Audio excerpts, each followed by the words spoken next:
What's up everyone, how are you all? Today we are back with another blazing Naruto story. What if Naruto held the soul of a god? If you enjoy, then please like, share and do comments. And also check the description to original creator of this beautiful creation. Fire. This was all he could see, spreading throughout his beloved village in great gouts of flame, heat and smoke. At any other time, he would have been the first to rush to the scene, like he saw countless Chunin doing before him. But today, he was numb. He was the Yondaime Hokage, Konoha's Yellow Flash, veteran of the Third Great Shinobi War, and head of the defunct Namikaze clan. He was the husband of the Bloody Habanero, the Red Reaper, the Princess of Whirlpool, the head of the defunct Uzumaki clan, and the second Kyuubi Jinchuriki, Uzumaki Kushina. He was the father of Namikaze Uzumaki Naruto, heir of the Uzumaki and Namikaze clans, a small beautiful baby of 3 hours. And in less than an hour he was going to die by his own hand. It was funny in a way. He had survived the fire that had claimed his parents when he was only 5 years old. He had lived through the perils of the Third War, while shinobi fell like flies around him. He had lived unscathed while his teams fell apart around him.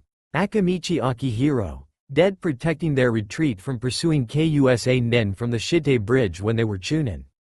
Uchiha Makoto, delegated to housewife by that despicable excuse of a man, Fugaku.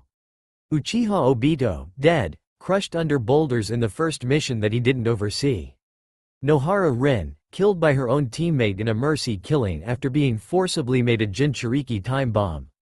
Hitaki Kakashi, his personal apprentice, who was driven suicidal at the loss of his teammates, joining the Anbu hoping for an honorable death. He had weathered all these tragedies as an aspiring Hokage, then as a Hokage should.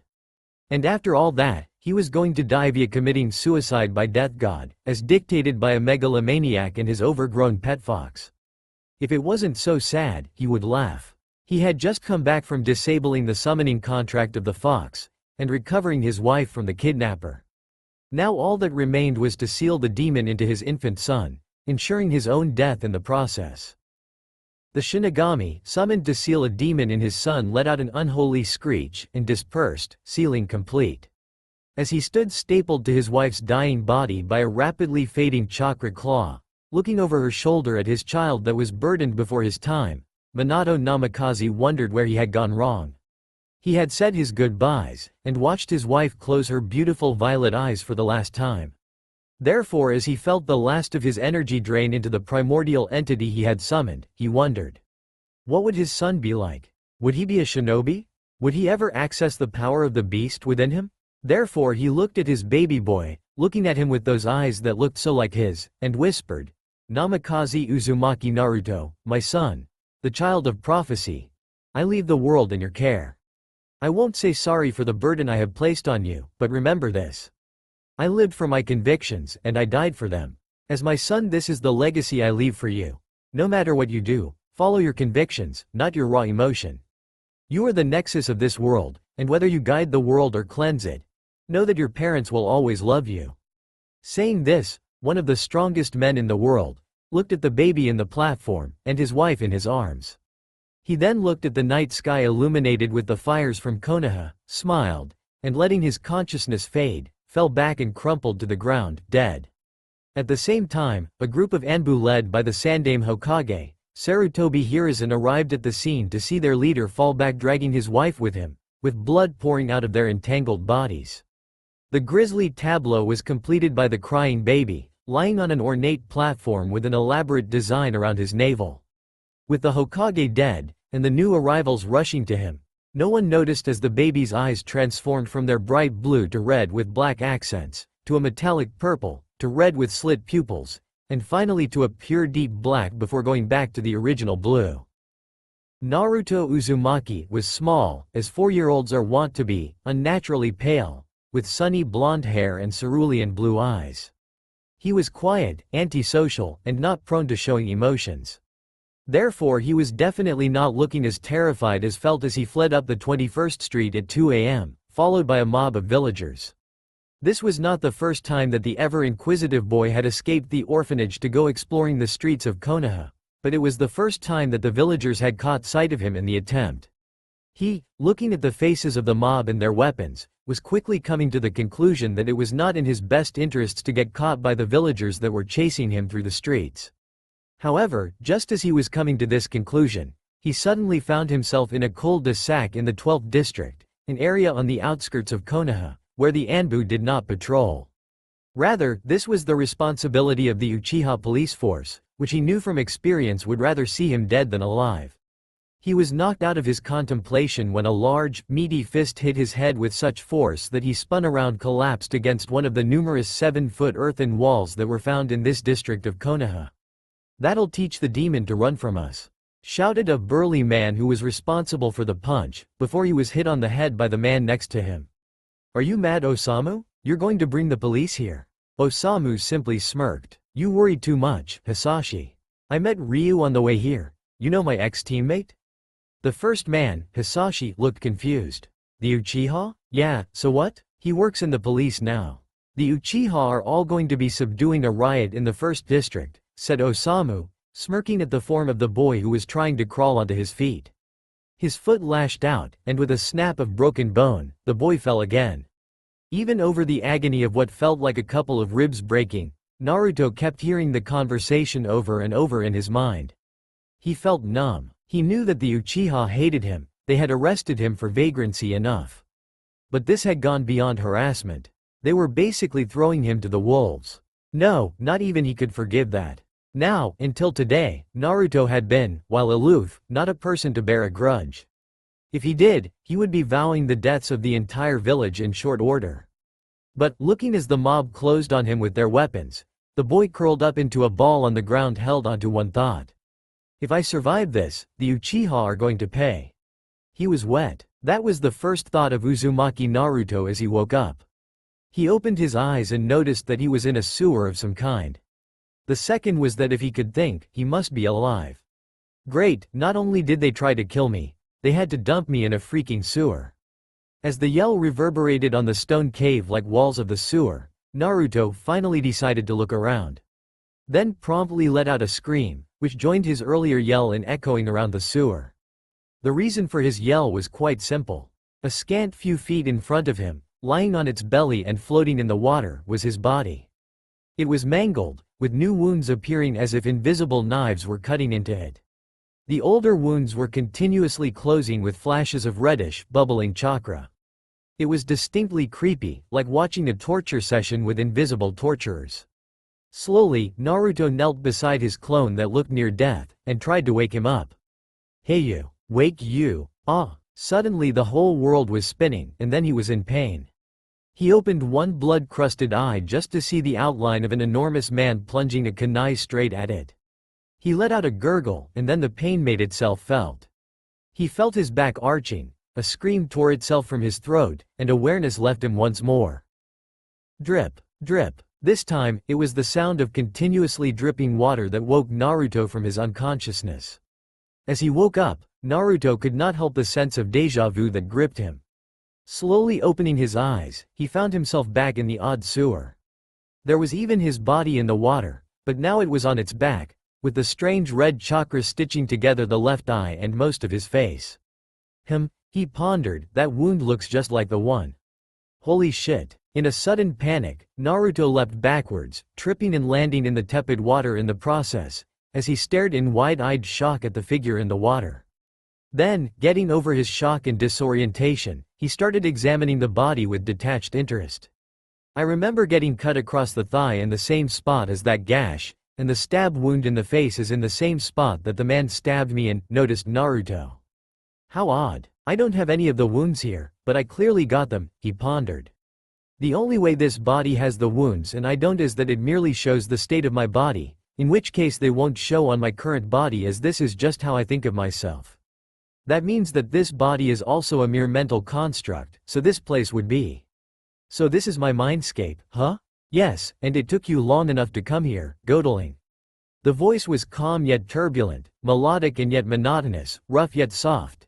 It sent shivers down his spine and reverberated in the sewer, and the sheer paradox of its overtones made his body freeze in the ingrained instinct to escape the predator's notice. Still, steeling himself, he slowly turned to the source of the unexpected voice. There, Framing what looked like an entrance to a cave was an unnatural figure. Huge, it blocked the whole entrance with its body, was more than 50 stories tall. The figure was vulpine, with 9 enormous appendages flaring out behind it, with their pointed tips facing him. In the dark, the figure seemed to have an inner, blood-red glow. It looked terrifying. Then Naruto looked down, at his body that was lying on the ground behind him. The red chakra that had baffled him earlier seemed to originate from this massive creature, bleeding off into a thread-like structure that formed from one 4-foot-tall claw leading to the navel of the prone body. "Excuse me, but who are you and what are you doing here?" You are truly amusing, Godeling," boomed the unnatural voice. "No, not you, the tail of the demon sealed in your gut?" Demon? Wait, you're sealed in me. Of course, little Godeling. Why else would I keep you alive when any mortal would have been dead 10 times over? How does that work anyway? I mean, you're a lot bigger than me, or are you smaller on the outside? Did they chop you into small pieces and feed you to me? Did they use a ninjutsu to shrink you? Did they? A sweat drop began to form on the giant figure's head. Enough. Did they flatten you with a roller and paste you on my tummy? Did they curl you into a ball and slip you in my ramen? 'Cause if anybody touched my ramen, I did not touch your ramen.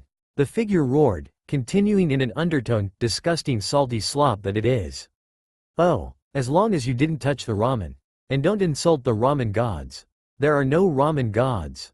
The demon interjected. Silence, infidel. The ramen gods will hear you. Naruto took a deep breath, trying to stop himself from starting a crusade to convert this poor heretic to the faith of the compassionate, all-powerful ramen. All hail ramen. Well then, if we are going to be roommates, we should introduce ourselves, shouldn't we? The sweat drop continued to grow as Naruto continued to randomly change subjects. And miso ramen is the best for the morning. Oh, and I'm Uzumaki Naruto, super genius, ramen connoisseur, and master ninja. What's your name? Well, he's not lacking energy, that's for sure, thought the fox wryly, before he caught the question. Should I go all angry demon lord? Nah. What to do? I know, I'll do that cool kabuki dance act like that white-haired guy did. Visibly perking up, it began to skip a little on its paws, causing tremors to travel across the sewer. Then it opened its wide snout, showing of huge, pearly canines, before it burst into a song and dance routine. I'm the scourge of the mountains.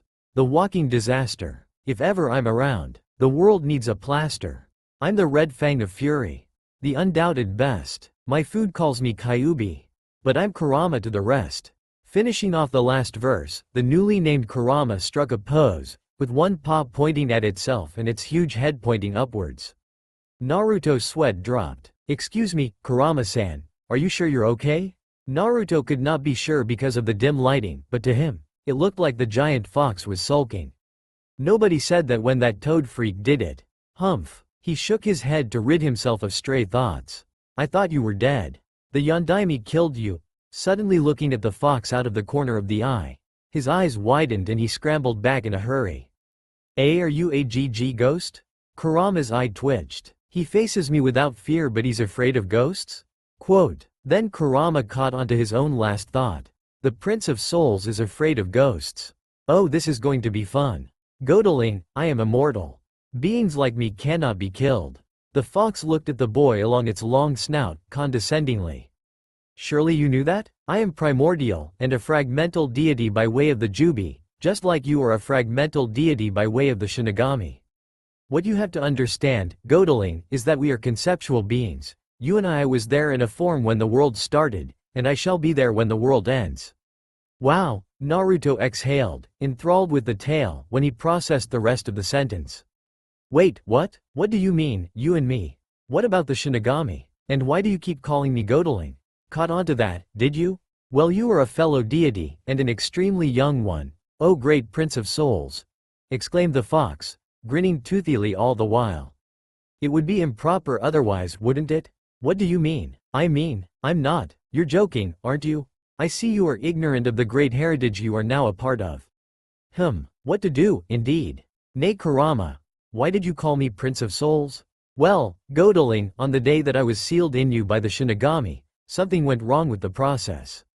You apparently did not like him sealing you in me, so in your own mindscape, where any being is the ultimate, you overpowered him. When he escaped, he left about half of his power inside you, sealed alongside me in the Shikifu Jin, dead demon-consuming seal. I see that I shall have to teach you. But before that, you must unlock your powers. And they are vast indeed. The fox seemed ready to continue, but it was interrupted by an excitable nearly 4-year-old. Powers? I knew I was awesome. Can I shoot death rays from my eyes? Can I fly? Can I make everyone do as I say? Can I? Calm down, little Godeling. To understand what your powers are, we should go back to their origins. You have many powers, Godeling. You are an amalgamation of human powers, demonic powers and divine ones. The first of your powers are the Dujutsu, which are powers that they all have an identifying mark in the eyes. Now remember, this doesn't mean that the powers are based in the eye, just that they are the focal point of the power. Nay, is that swirly eye that those bastard Uchiha have. Yes, that is one Dujutsu, Kurama sighed, and mumbled under its breath. Ungrateful whelps they are. Imprisoned by my own gift. Nibby will never let me hear the end of it. But that is for later. Come now, we must stop this now, Kurama commanded, snapping out of his stupor to gesture at the body at the boy's feet. It was now sporting blunt tears across the torso, and the guts were starting to spill out. Sooner or later they're going to chop off pieces of your body, and regenerating body parts when your body is already flushed with my chakra is not a good thing. Stand back, I'll take care of this for now, Kurama stated, holding one paw over the body and lightly touching the body with its pad.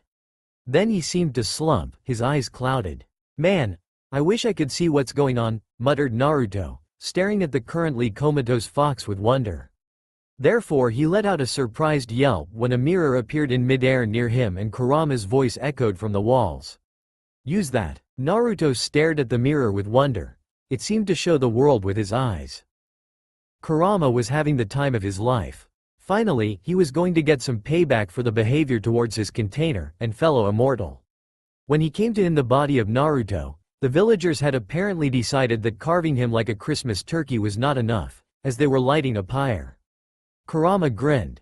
Fire was by far his favorite element. As the villagers were tending to the fire, Kurama finished healing the mangled body that was nailed to the wall and pushed himself away, standing on his feet.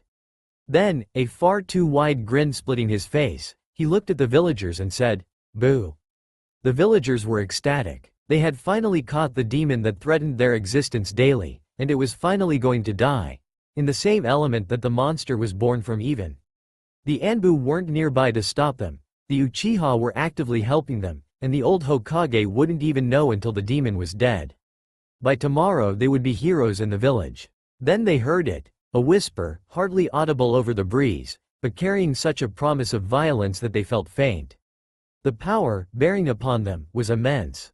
It was as if the gods had called judgment, and like a wounded gazelle in the sight of a lion, they could only hope for clemency from this overwhelming power. When the bravest of the villagers turned to the source of the gigantic killing intent, what they saw terrified them even further. A small child, with stakes still driven through its hands and sticking out of the palms, clad in rags that had, until today, been clothes.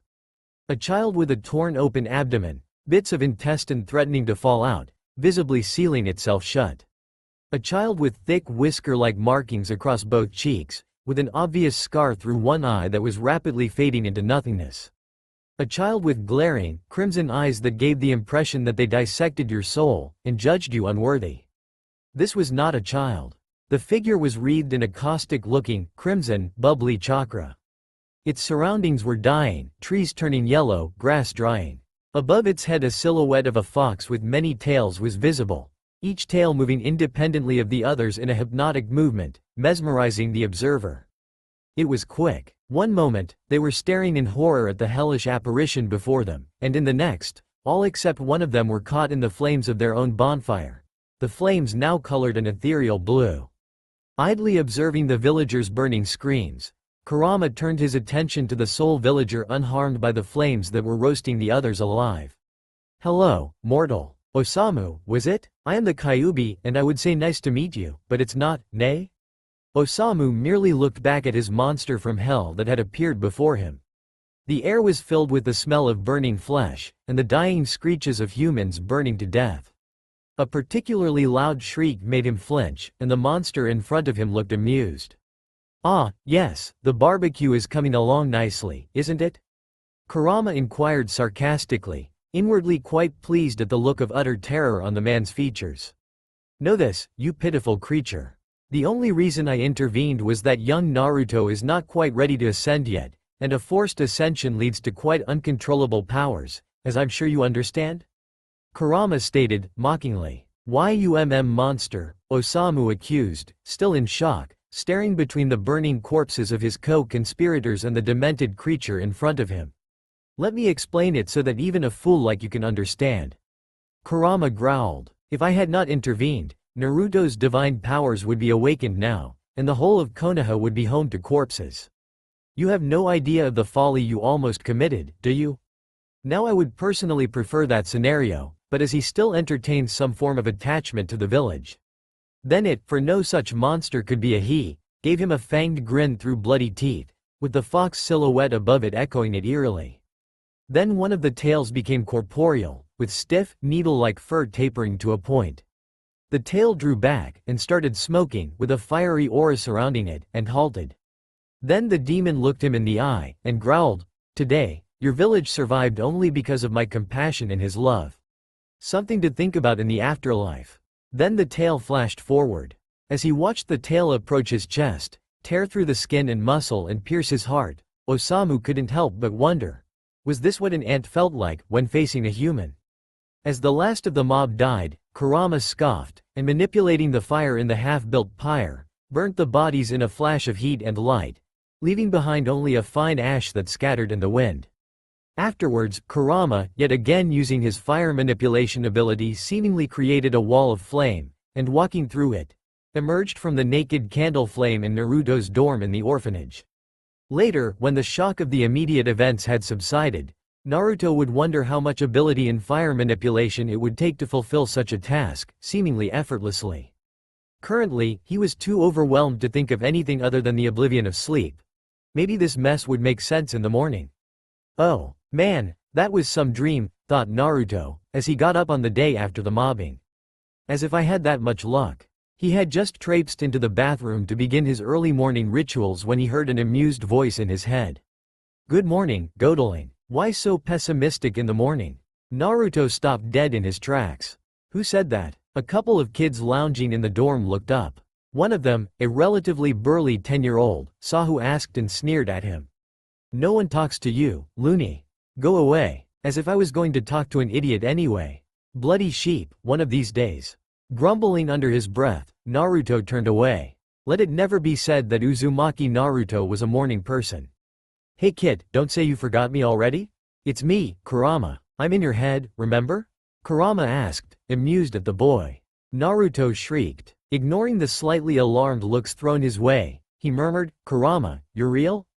Real as an entity in your head can be, Godeling. By the way, you should really stop speaking aloud." He smirked. "Or others might start thinking you're odder than Shukaku." "Odder than who? Know what? I don't want to know." "I really don't," thought Naruto irritably, projecting annoyance at the smug fox squatting in his mind. It really was too early for all this. When are you going to teach me like you promised, anyway? An hour later, he was trying to look as aloof as usual as he slowly wandered out of the orphanage, towards the hedge that separated the yard from the forests that surrounded Konoha. However, his mind was in overdrive. If what happened in the alley yesterday was real, the possibilities were endless. Acting naturally, he ducked out of sight of the children who were watching him, suspicion in their eyes, and leapt into the hedge. Exiting the hedge, he wandered into the forest. The caretakers never bothered him when he went off exploring the forest. Probably hoping that I get eaten, thought Naruto, uncharacteristically bitter as memories of last night's attempt at his life were still in the forefront of his mind. Finally arriving at his destination, a copse in the woods that was hidden from prying eyes, Naruto settled in a meditative pose he had once seen an old man sit in, closed his eyes and mentally called Kurama. "Hey Kurama, how'd I get there?" After half a minute of silence, which Naruto spent getting increasingly fidgety and annoyed, "So you're asking me the directions to get into your own mind, is it?" Naruto ignored the tic that was pulsing on his forehead. "Will you just tell me how to get in?" Fine. Just to inform you though, I'm going to hold this over your head forever. You know that, don't you? The toothy grin that Kurama was sporting just got Naruto even more worked up, until… how can I see his grin when he's inside my mind? The only reply he got were the sounds of the birds disturbed by his exclamation, and yet another toothy grin from Kurama. Fine, just fine. Don't tell me, just get me there. When Naruto finally managed to get into his mindscape, you just have to want to come here. He found the usual sewer-like environment, with his body also shown, this time seated in a meditative posture. The sewer was still ankle-deep in water, and in front of him was Kurama, in a graduation cap? He just shook his head. Even after less than 12 hours since meeting him, Naruto was beginning to figure out that the giant fox was quite insane. Kurama, why are you wearing a graduation cap? It's Kurama-sensei to you while I'm teaching. Kurama paused for a moment, puffing out his chest impressively. I'm going to start teaching you how to use your divine powers. Naruto simply stared at him, mouth gaping. Hey kid, no spacing out when class is in session. Sorry. Naruto shook himself to get rid of his shock. He had not expected the fox to be that eager to teach him. The tussle to simply access his mindscape had only heightened the idea that he would have to cajole, trick, beg for any scrap of information he wanted. Now, faced with someone eager to teach him, the fox was looking almost as enthused as he was. He did the only thing he could at the moment. He bowed to the bewildered fox. Arigato, Kurama-sensei. The fox, seemingly getting over the embarrassment, can a giant fox get embarrassed? Just puffed up his chest even more. Yeah, you can worship my greatness later, kid. Come now, to the classroom. Pulling Naruto onto one paw with another, Kurama traversed the giant hallways of Naruto's mindscape. Naruto hanging on for dear life on a strand of fur in one paw. Before long, they came to a room with a big imposing wooden door. Pushing the door open with one enormous paw, Kurama strode forwards into a well-lit cavern with shelves full of scrolls and huge library-styled tables. Then, before his eyes, Kurama shrunk until he was the size of a common housecat. Naruto just looked at the rapidly shrinking fox incredulously. You mean you could shrink yourself all this time? Kurama simply jumped onto one of the tables and settled down, snout resting on its paws. It yawned. Naruto's eyebrow twitched. It idly scratched its ear. The eyebrow twitched even more violently. The table suddenly cracked under the force of a pair of palms slammed into it. Kurama jumped, looking up and coming face to snout with Naruto, who was looking incensed. Answer the question, damn it. The fox looked at the incensed 4-year-old, uninterested. He deadpanned. I forgot the question. Then the air grew alive with malice, a pressure descending on the room.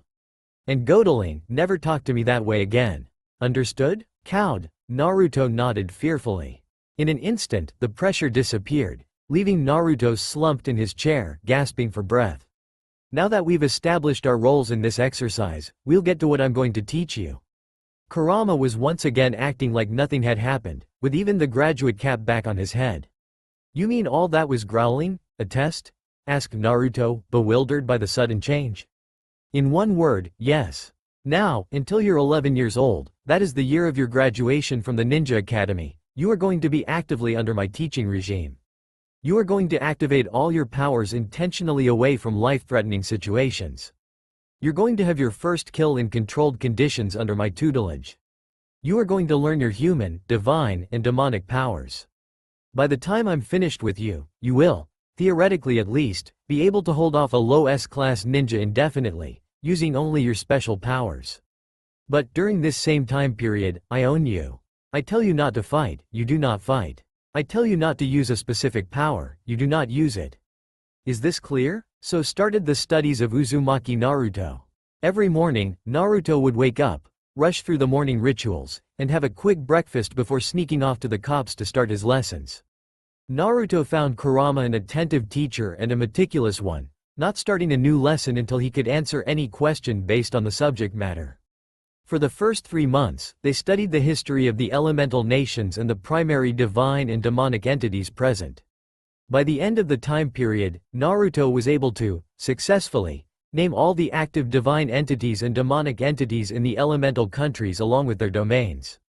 Now that was an interesting lesson, reminisced Naruto, thinking of the explanation Kurama had given on the domains of divine and demonic entities.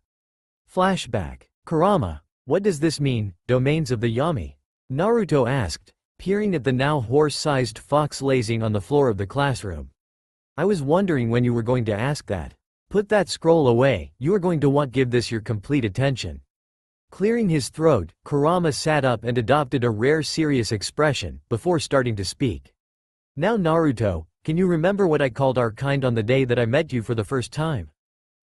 You called us fragmental deities, and conceptual beings. Good, you were listening. Now we are called conceptual beings because we are not just gifted with powers in a certain area. We represent it in its fullest sense. These are the areas that the entity in question can manipulate with impunity, unrestrictedly. When it comes to fragmental deities, which are beings containing parts of a divine or demonic entity's power, they get domains that are parts of the parent entity's own domain. This is why, when the Jubi split into 9 beings, its domain got split too. The domain of the Jubi was negative emotion and elements. Shukaku got insanity. Matabi got lust. Isobu got sloth, etc. I got hatred. As for elements, of course, there was a much less equal split. I have an affinity to every element, in varying amounts, though my favorite is fire. The Shinigami being an entity with the domain of death and decay, the split that happened gave you the domain of death. This means that you have control over death itself in an immediate sense, and all dead souls have to answer to you.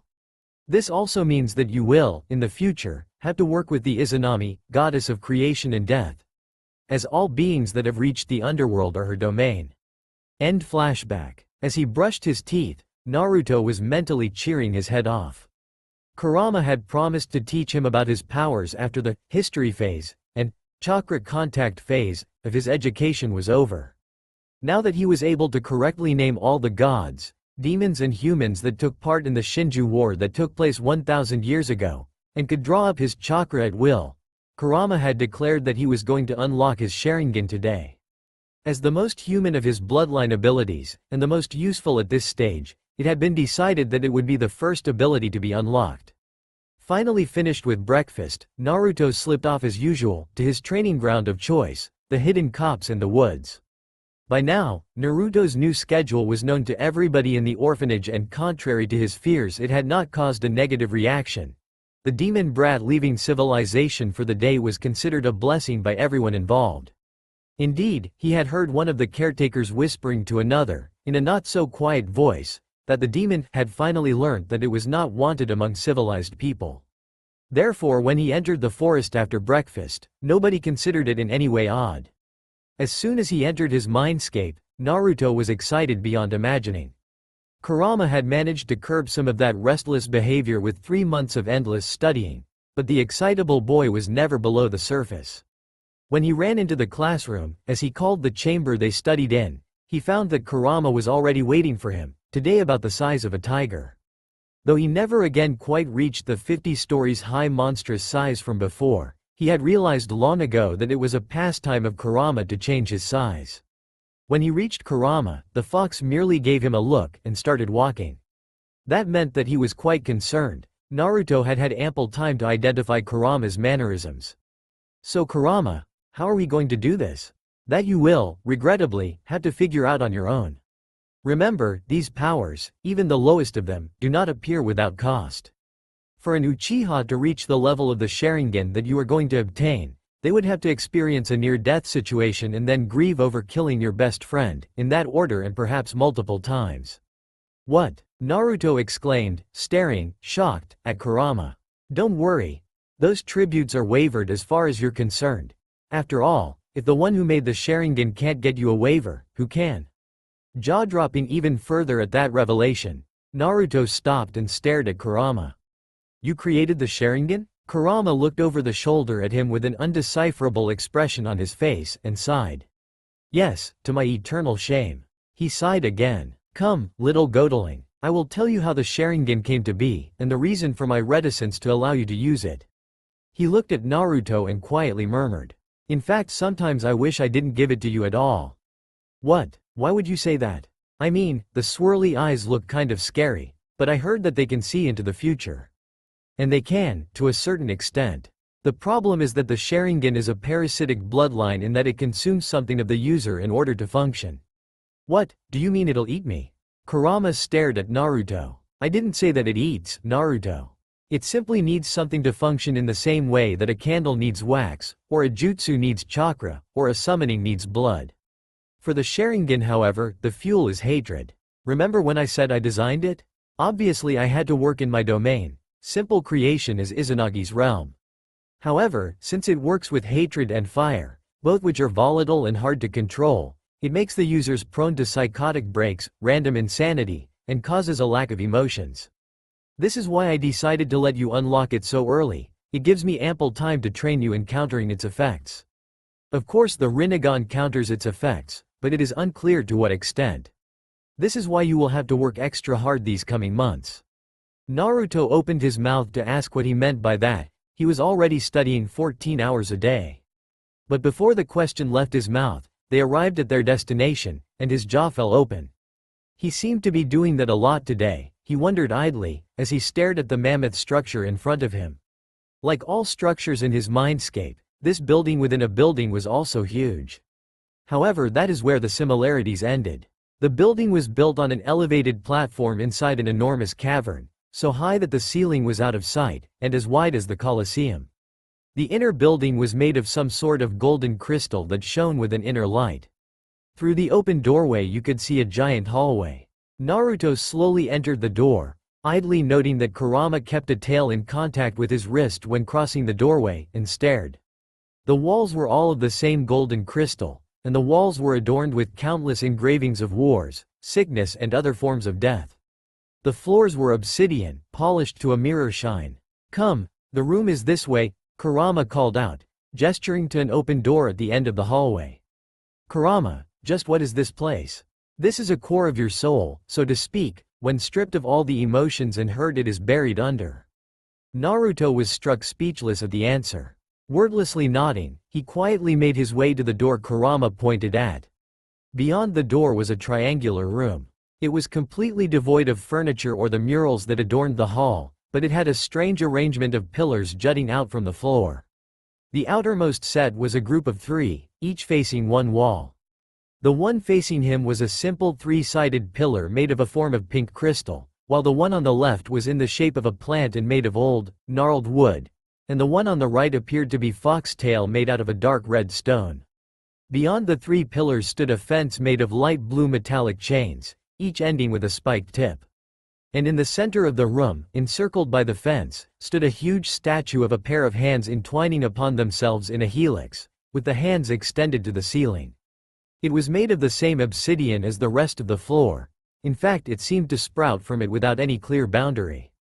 Naruto's eyes took in the intricate carvings on the outer pillars, strange hieroglyphs and script that seemed to be not of human origin, surrounding and winding around intricate carvings. In the pink pillar Naruto could see the visage of Kurama, in all its glory at the base, with winding lines of humans in various postures, usually with fire symbols surrounding them. The wooden pillar was filled with carvings of a strange tree, and people with ripple-patterned eyes. The stone pillar showed carvings of gatherings of foxes arranged in what looked like a council, facing a young Kurama below them, and pictures of Kurama in the act of what looked like blowing smoke into their eyes. All the carvings were colored a pitch black, making them stand out starkly. Kurama pointed out the strange structures and smirked. Each one of those structures represents one power you have blocked within you. Now, we can't unblock all of these powers at once. That would overload your body, and let me tell you, regenerating from total body destruction is not fun, especially when you have not used your powers before. Kurama pointed one of the outer pillars, the pink symmetrical one. My greatest creation, the Sharingan, spoke the fox. Its gaze riveted on the fire-breathing humans carved onto the pillar with regret. The youngest of what humans call the 3 great dujutsu, and the second most powerful. Kurama had a pensive look in his eyes as he explained the dujutsu's abilities. It grants perception and a degree of foresight. However, its main power lies in its potent mind manipulation powers, and its abilities to alter the dimension of spacetime. Kurama then pointed to the wooden pillar, shaped like a tree. The greatest of the dujutsu, the Rinnegan. The oldest of the dujutsu, it was granted by Izanagi, god of creation and life, and Izanami, goddess of creation and death, as a response to prayers to save mankind from the Jubi, which was wreaking destruction upon mankind at that time. It is also the first joint effort of the gods after their rather public fallout, though they just fell out even more as a result of its making. It is said, and you have to understand that it is older than I am, that it was granted in the form of an edible fruit in a divine tree grown overnight in the garden of the princess Otsutsuki Kagaya. The princess, who was pregnant at the time, gave birth to Otsutsuki Hagoromo, who is known as the Sage of the Six Paths, the first human to be born with a god's blessing, let alone two. Humans were just beginning to recognize methods of utilizing chakra at the time, and when Hagoromo went head-to-head with the Jubi and defeated it, he was regarded as a god among men. He is the ancestor of the Senju, Uzumaki, Uchiha, and Hyuga clans. All the members of all these clans carry the potential to wield a Rinnegan, but the bloodline has been diluted too much to ever emerge naturally. Kurama smirked. The only reason your Rinnegan appeared was because of the surge of divine energy, so soon after birth, by the Shinigami's, shall we say dismemberment? Naruto giggled, nervously. He seriously did not want to think what the Shinigami would do to him if he ever came back. Kurama, you said that you created the Sharingan, right? Why did you give it to the Uchiha? Kurama gave a gusty sigh and hung his head. After about 500 years after Hagoromo's death, I went to visit the remnants of Hagoromo's descendants. When I visited the Uchiha, they were down to one couple. When I inquired as to the reason, I learned that, as a result of the high spiritual energy inherited from the sage, they kept exhibiting strange nature releases unstably. This made them prime targets for kidnap, for breeding or extermination. It was for them that I fashioned the Sharingan, thinking that their high spiritual energy would protect them from the corruption. I was wrong. Their own spiritual energy got corrupted, and thought the corruption itself does not pass through the blood, and the random chakra mutations stopped. Every Uchiha falls to the curse once they activate it. Naruto was, by now, having serious second thoughts about ever unlocking the Sharingan. From what the fox had described, the eyes had almost as much disadvantages as advantages, though he supposed with the fox actively monitoring his activity the chance of him actually getting corrupted were pretty low.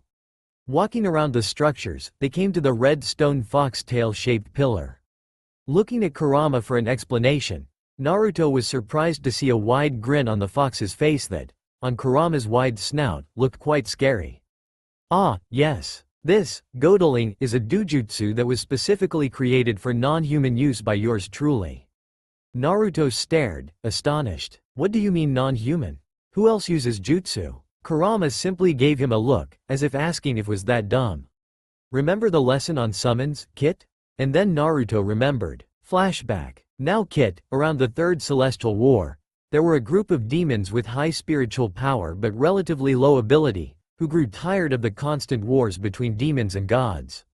Therefore, after one particularly vicious battle, all the discontent tribes deserted, and fled their dimension the only way they knew how to. They pledged themselves to the service of humankind. Each tribe took the form of an animal they felt represented them the best, created scrolls that allowed them to be summoned to the human plane, and settled down in their own dimension. As time went by, they would learn of the methods used by the humans to manipulate chakra, and attempt it themselves as their original powers had been sacrificed in order to escape the demon realm. That is how the summons that modern-day ninja use came to being. Naruto, who had been looking at him, spellbound, looked up.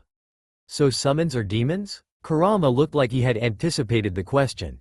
No, not anymore, at least. Summons come from demonic origin, but in throwing off the yoke of demonic war and pledging themselves, they destroyed the demonic aspect of themselves irreparably.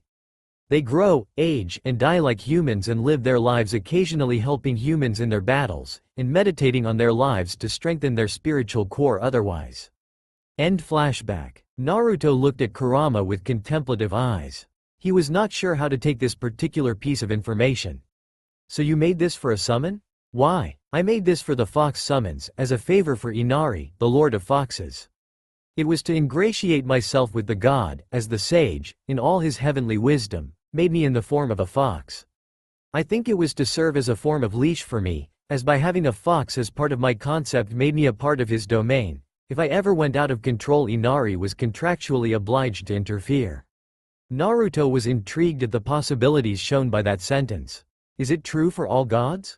I mean that, contractually obliged, thing you were talking about? Naruto inquired, gesturing when he came to the contractually obliged part. Well, you can theoretically ignore the urge to interfere, but the deity in question will always know when something against the natural order happens in the domain that they control. Kurama spoke quietly, as if contemplating something. Kit, I hope you realize the true gravity of this conversation. Every time that your action strays into the domain of one of your fellow deities, you will be immediately informing them of your actions, which is inadvisable at the least. Incidentally, this is one reason that celestial wars are so bloody. Nothing can stay secret for long.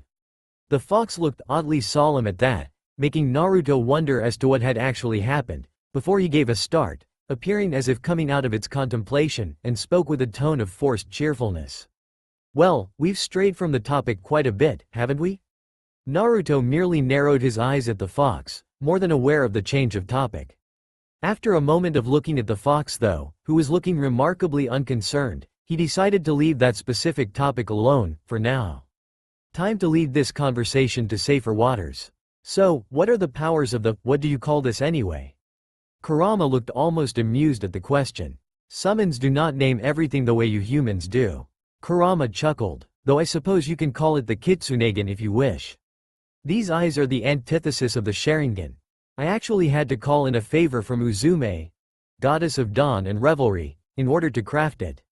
Where the Sharingan intimidates, the Kitsunegan persuades. It is even more adept at hypnosis than the Sharingan, and its most potent attack places the victim in a state of euphoria, insensate to the surroundings.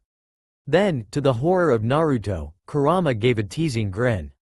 And well, this won't be useful for quite some time as far as you are concerned, but I hear it is also a rather potent tool in seduction. Naruto gaped at him, open-mouthed. I can't even believe that you just told me that. I'm just 4 years old. But I can't remember the last 4-year-old that talked like you do, countered Kurama with a grin. Naruto was finding that he really hated that grin. He just hung his head, he had yet to win a verbal spar with the fox. Following the fox, they crossed the perimeter of the Dujutsu pillars and walked towards the enormous statue. Looking at the blue metallic chains that made up the fence, he came to notice that they had the same ethereal translucency that concentrated chakra had, at the edges.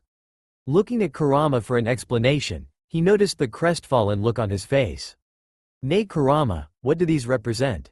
These are the true reason for me helping you all this time, little Godeling. Kurama's voice was low and heavy with emotion. Guilt, Naruto suddenly realized with a start.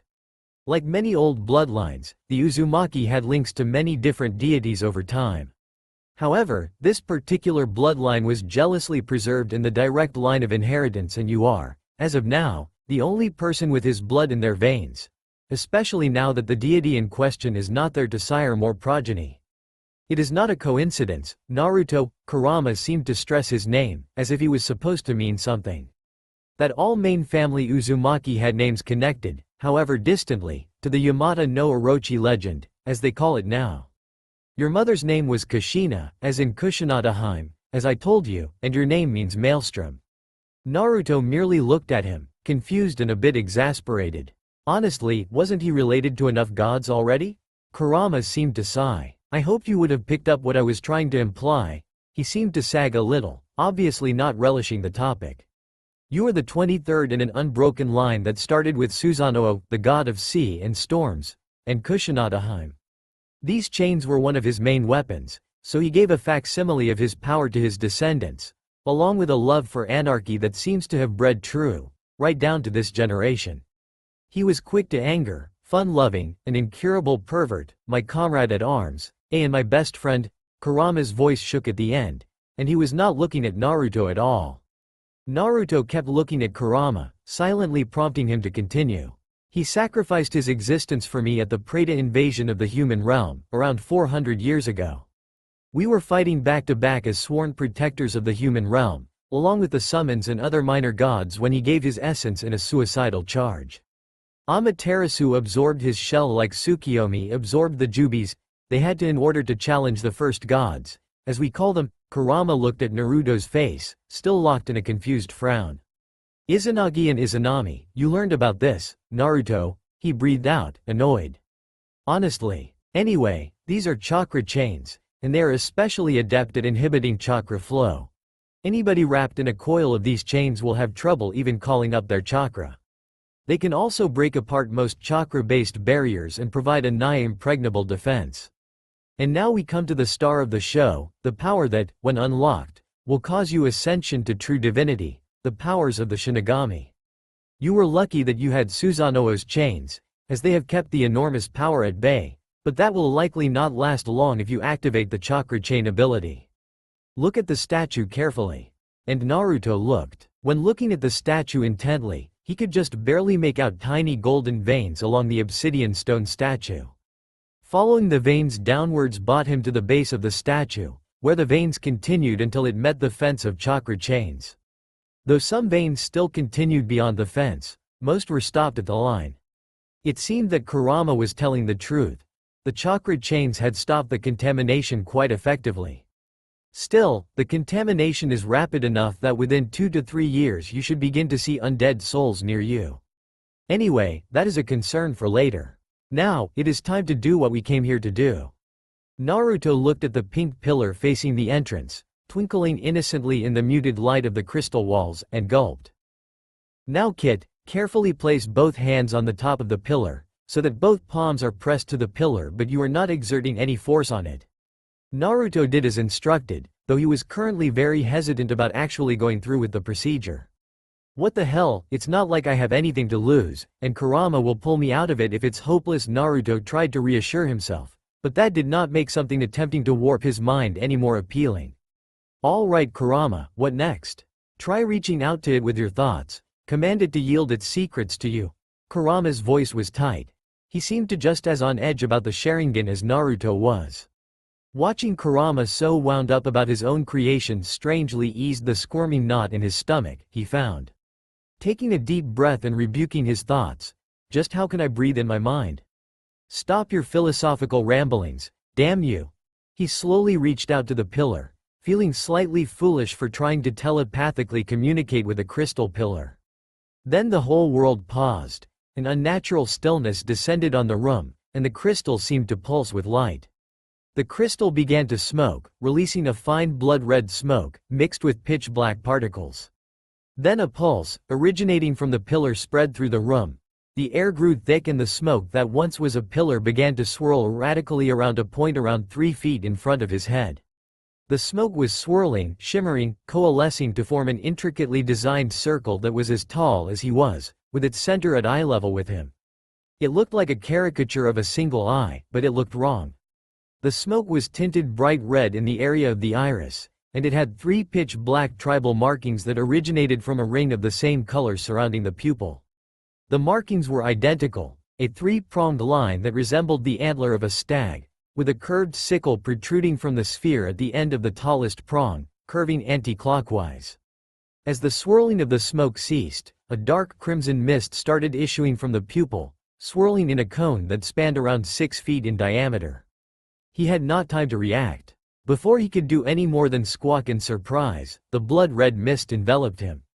His senses were overwhelmed. He was screaming, but could not hear himself above the blood pounding in his ears.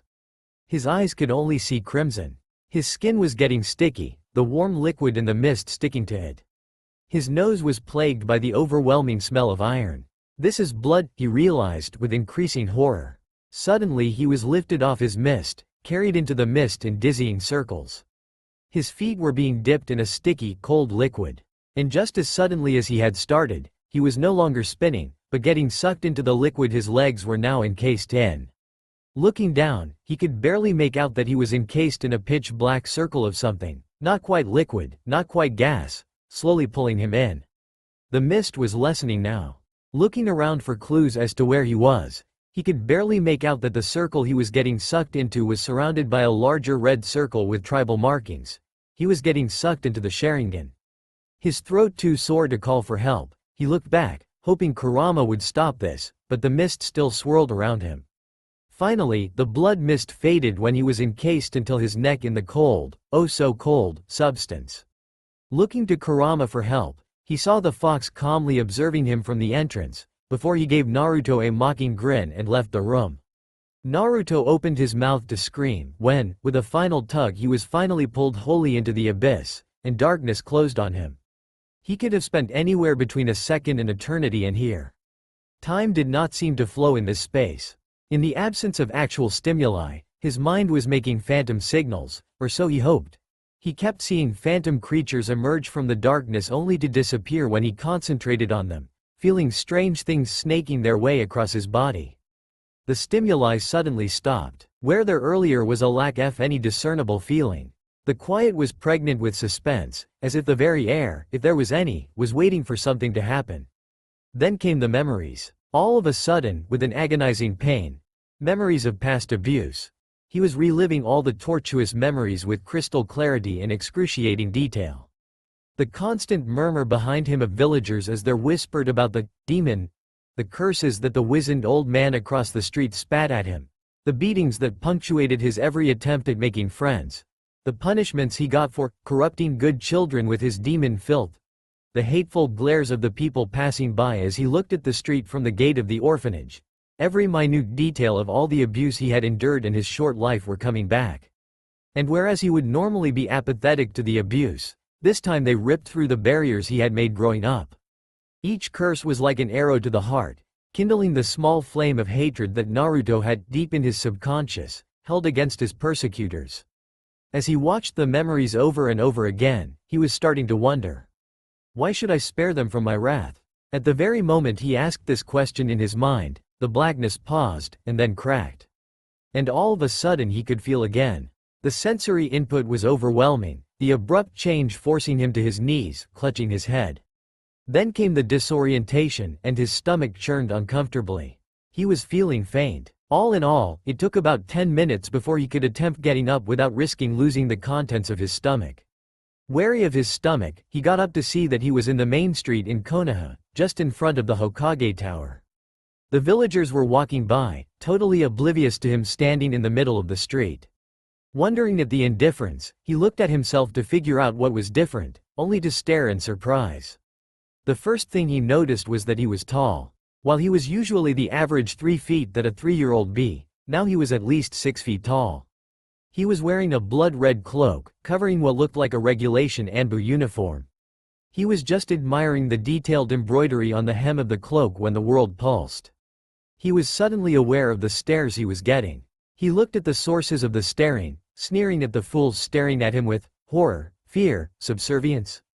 Then all the people in the vicinity got down on their knees. Kami-sama. Wait, what? He looked at the kneeling populace, incredulously. What the hell is happening? One of the people nearest to him, a Chunin, judging by the flak jacket, looked up and spoke, hesitantly, as if he feared inciting his anger. My lord, we have prepared a room for you as per your instructions. Please forgive this humble servant, but would you like to retire?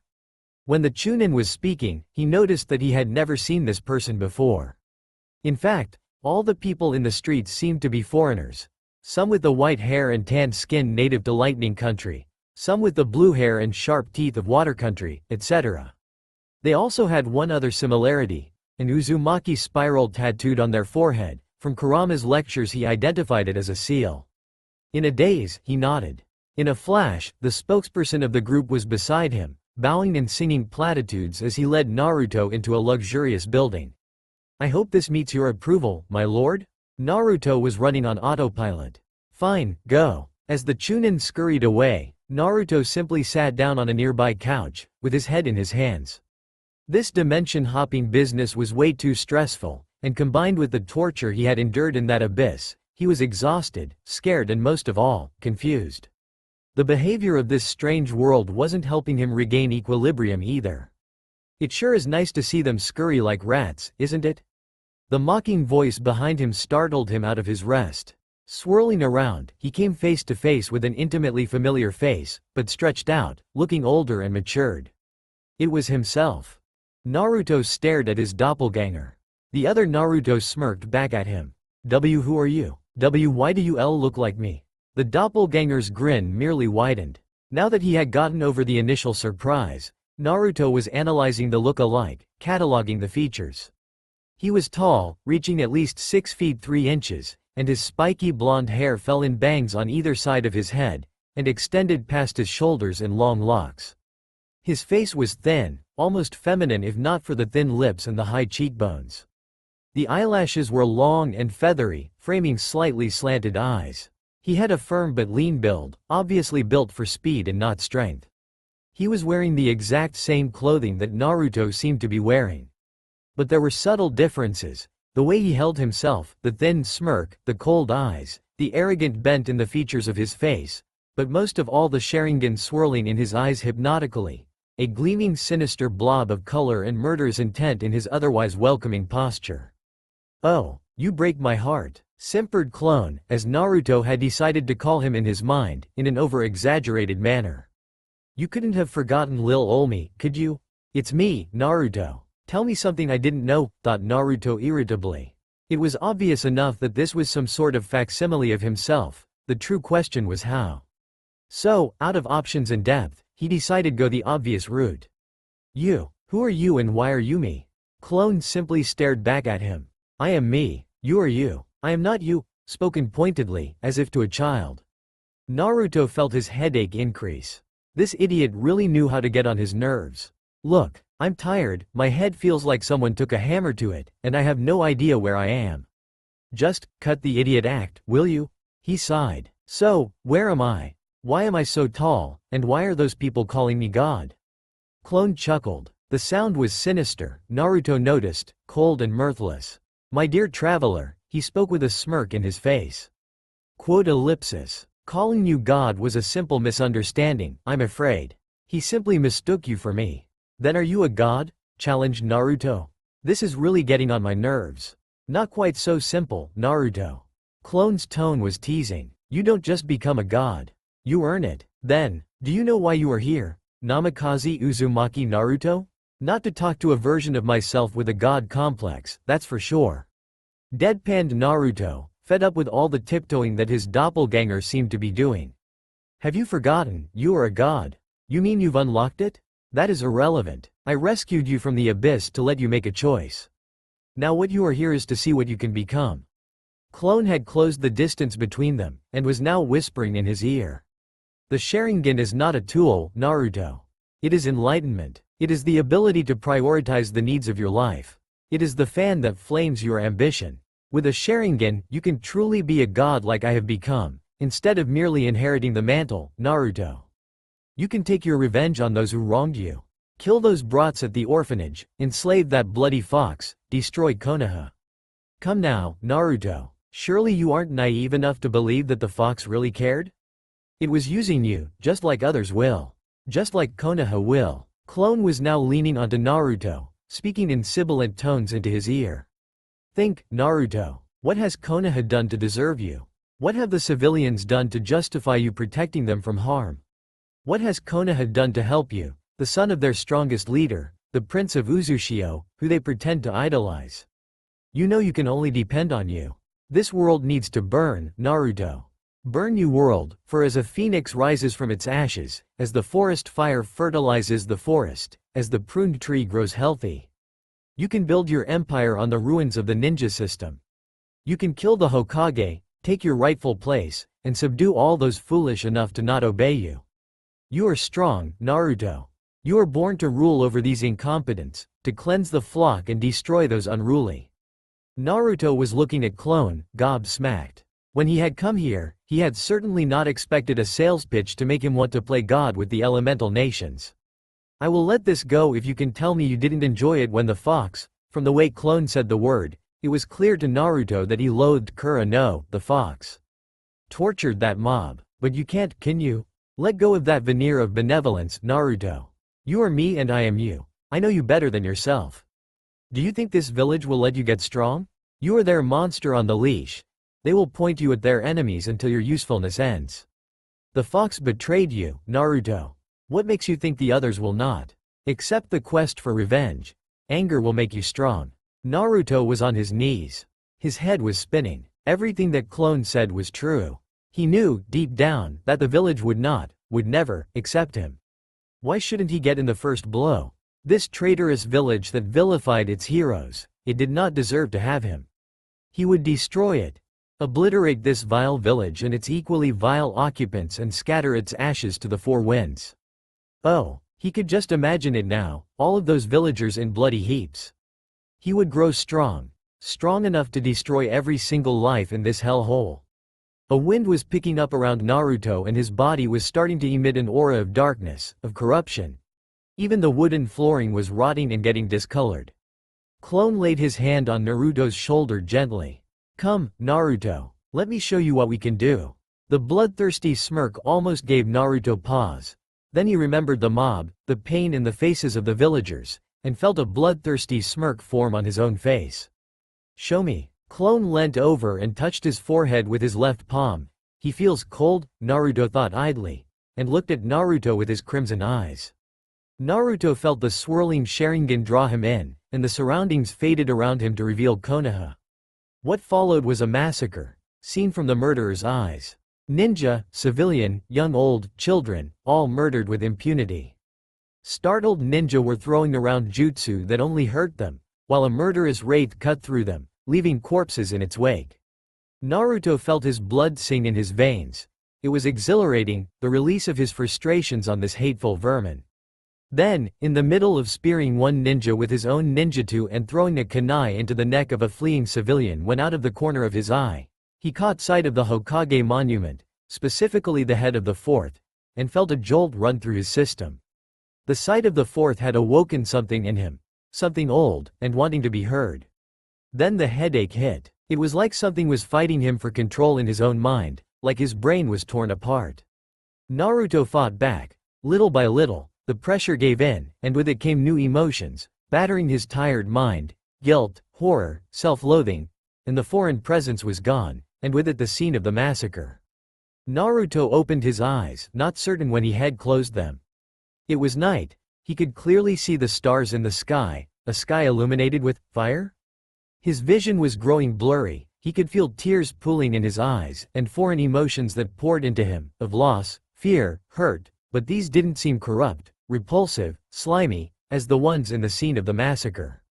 Then a face swam into view, a face that was thin, almost girly, framed with blonde hair that seemed to glow in the firelight.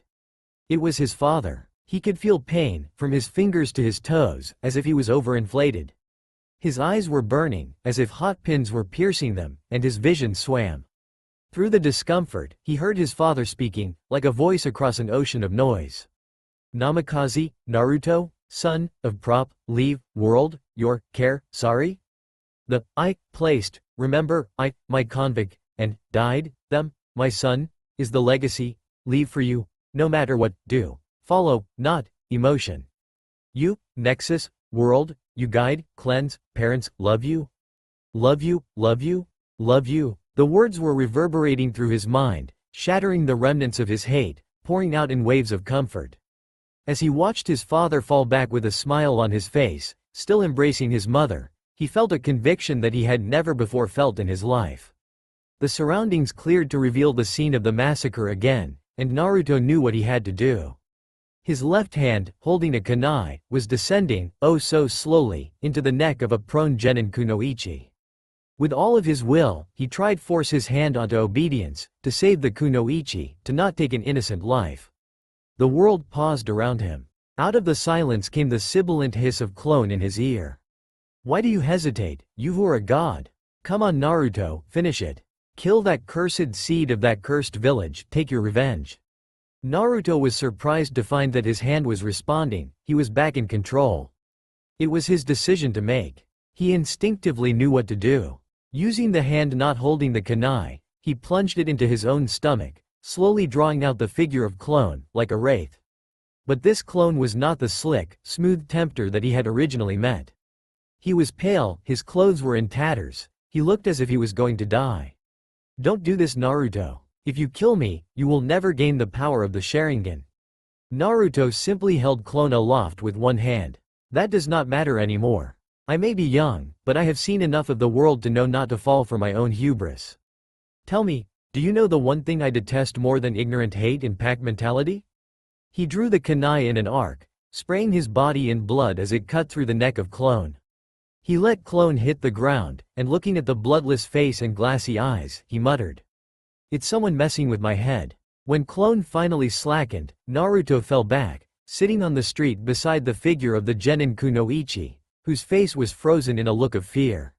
Looking around, he found that it was not just the Kunoichi. The whole world was still frozen around him. He sighed. Now all I have to do is find my way back. Just then, with a sound resembling an unplugged sink, a swirling portal opened in front of him. Naruto had no time to react. As he was pulled head first through the portal, he had only one thought. I hate my life. When he came to, he was looking at obsidian stone. It was obviously the same room that he had started the whole chaotic journey at. Only there was one obvious difference: it was too detailed. He could see the swirling patterns in the stone, the microscopic tendrils of gold emanating from the suppressed divine power. After he controlled his shaking limbs, he managed to look at the room. The room had changed drastically in his absence. The Sharingan pillar had sunk back into the floor and was now surrounded by a large depiction of the strange tribal Sharingan, the eternal Mangekyo Sharingan, if Kurama was to be believed. The same carvings that once adorned the pillar now decorated the lower part of the wall facing the Sharingan drawing. The drawing was also spreading its own pink tendrils in the floor, tangling with the infinitely smaller golden tendrils. Naruto was still staring in wonder at the delicate patterns on the floor, when a polite cough interrupted him. Looking in the direction of the cough, he saw Kurama lying down, watching him calmly. Hello, Godeling. Had a nice nap? Irrational anger filled Naruto. Snarling incoherently, he threw himself at Kurama, hoping to wipe that look off Kurama's face. Even as he jumped, he knew what was going to happen. To his horror, he could not change his trajectory. He was not fast enough. By the time his muscles were beginning to respond to the threat, a tail was in his face. A tail he saw coming even as he jumped. A tail made of individual gleaming reddish fur, each hair sticking out in a sharp point. He even knew how many hairs were there in the tail's tip, but all he could do was stare impotently as the tail wrapped around his legs and held him aloft, hanging upside down in Kurama's face. Now Kit, what was that for? Kurama seemed amused. What the hell do you mean, what was that for? You left me to die. What did you do using my body while I was stuck there? Traitor. Naruto was beyond anger. That this bastard fox could lock him up and then act like nothing happened. Naruto, snap out of it. Kurama was managing to look concerned. Naruto saw. What do you mean left you to die? You just stared at the pillar for a moment, collapsed, and then the pillar sank. I can see by your eyes that you have activated the Sharingan. What happened to you? You bastard. You knew I'll get sucked into another dimension, didn't you? Stop lying. Kit, shut the hell up. You have not moved an inch since you activated that pillar. Wait, what? Instinctively, observing Kurama through the Sharingan, Naruto knew that particular sentence was not a lie. But he had moved to other dimensions, or that was what it felt like, and the Sharingan was famous for its spacetime manipulation. But Kurama insisted that he didn't move, which was absurd. Kurama would have him believe that that never happened, that he had not gone on a bloody massacre, that this was a simple illusion. Oh, flashback. Now Kit, the Sharingan is a very powerful tool for an illusionist. A Sharingan, with its potent space-time manipulation, can create illusions so complex and convoluted that even a master of the art would be unable to tell where the illusion ended and reality began.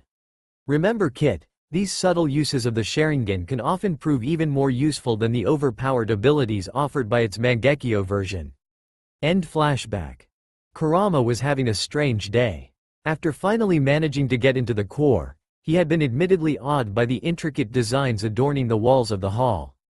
Though he had obviously not told the Kit, the complexity of the core denoted the potential, both mental and physical, of an individual. The fact that Naruto had intricate carvings and abstract designs adorning the walls. The following conversation had been rough.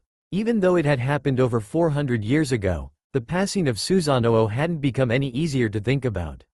But for once, the guilt had been tempered by hope. Not that Susanoo could be revived. Divine and demonic beings disintegrate when they overextend their powers in a suicidal charge, obliterating the very aspect that gives them form. It was that Susanoo's realm, which had been absorbed into Amaterasu's realm, would be regained by someone with the original bloodline. A divine descendant of Susanoo, found 400 years after his demise.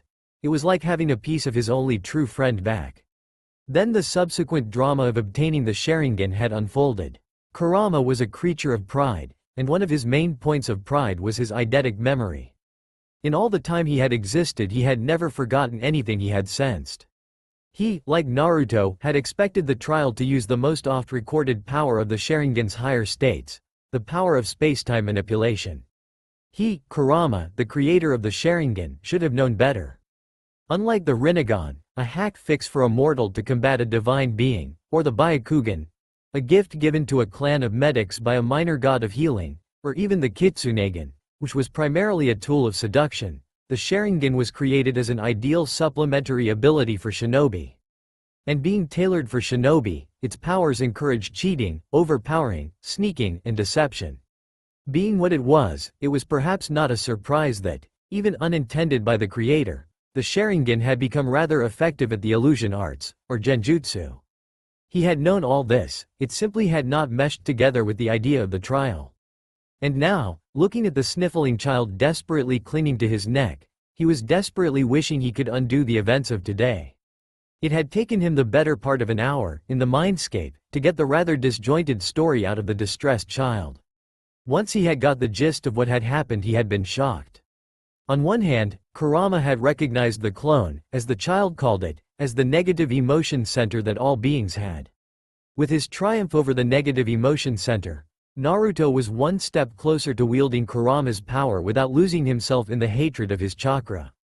On the other hand, the genjutsu was quite brutal for one used on a 4-year-old, no matter how mature.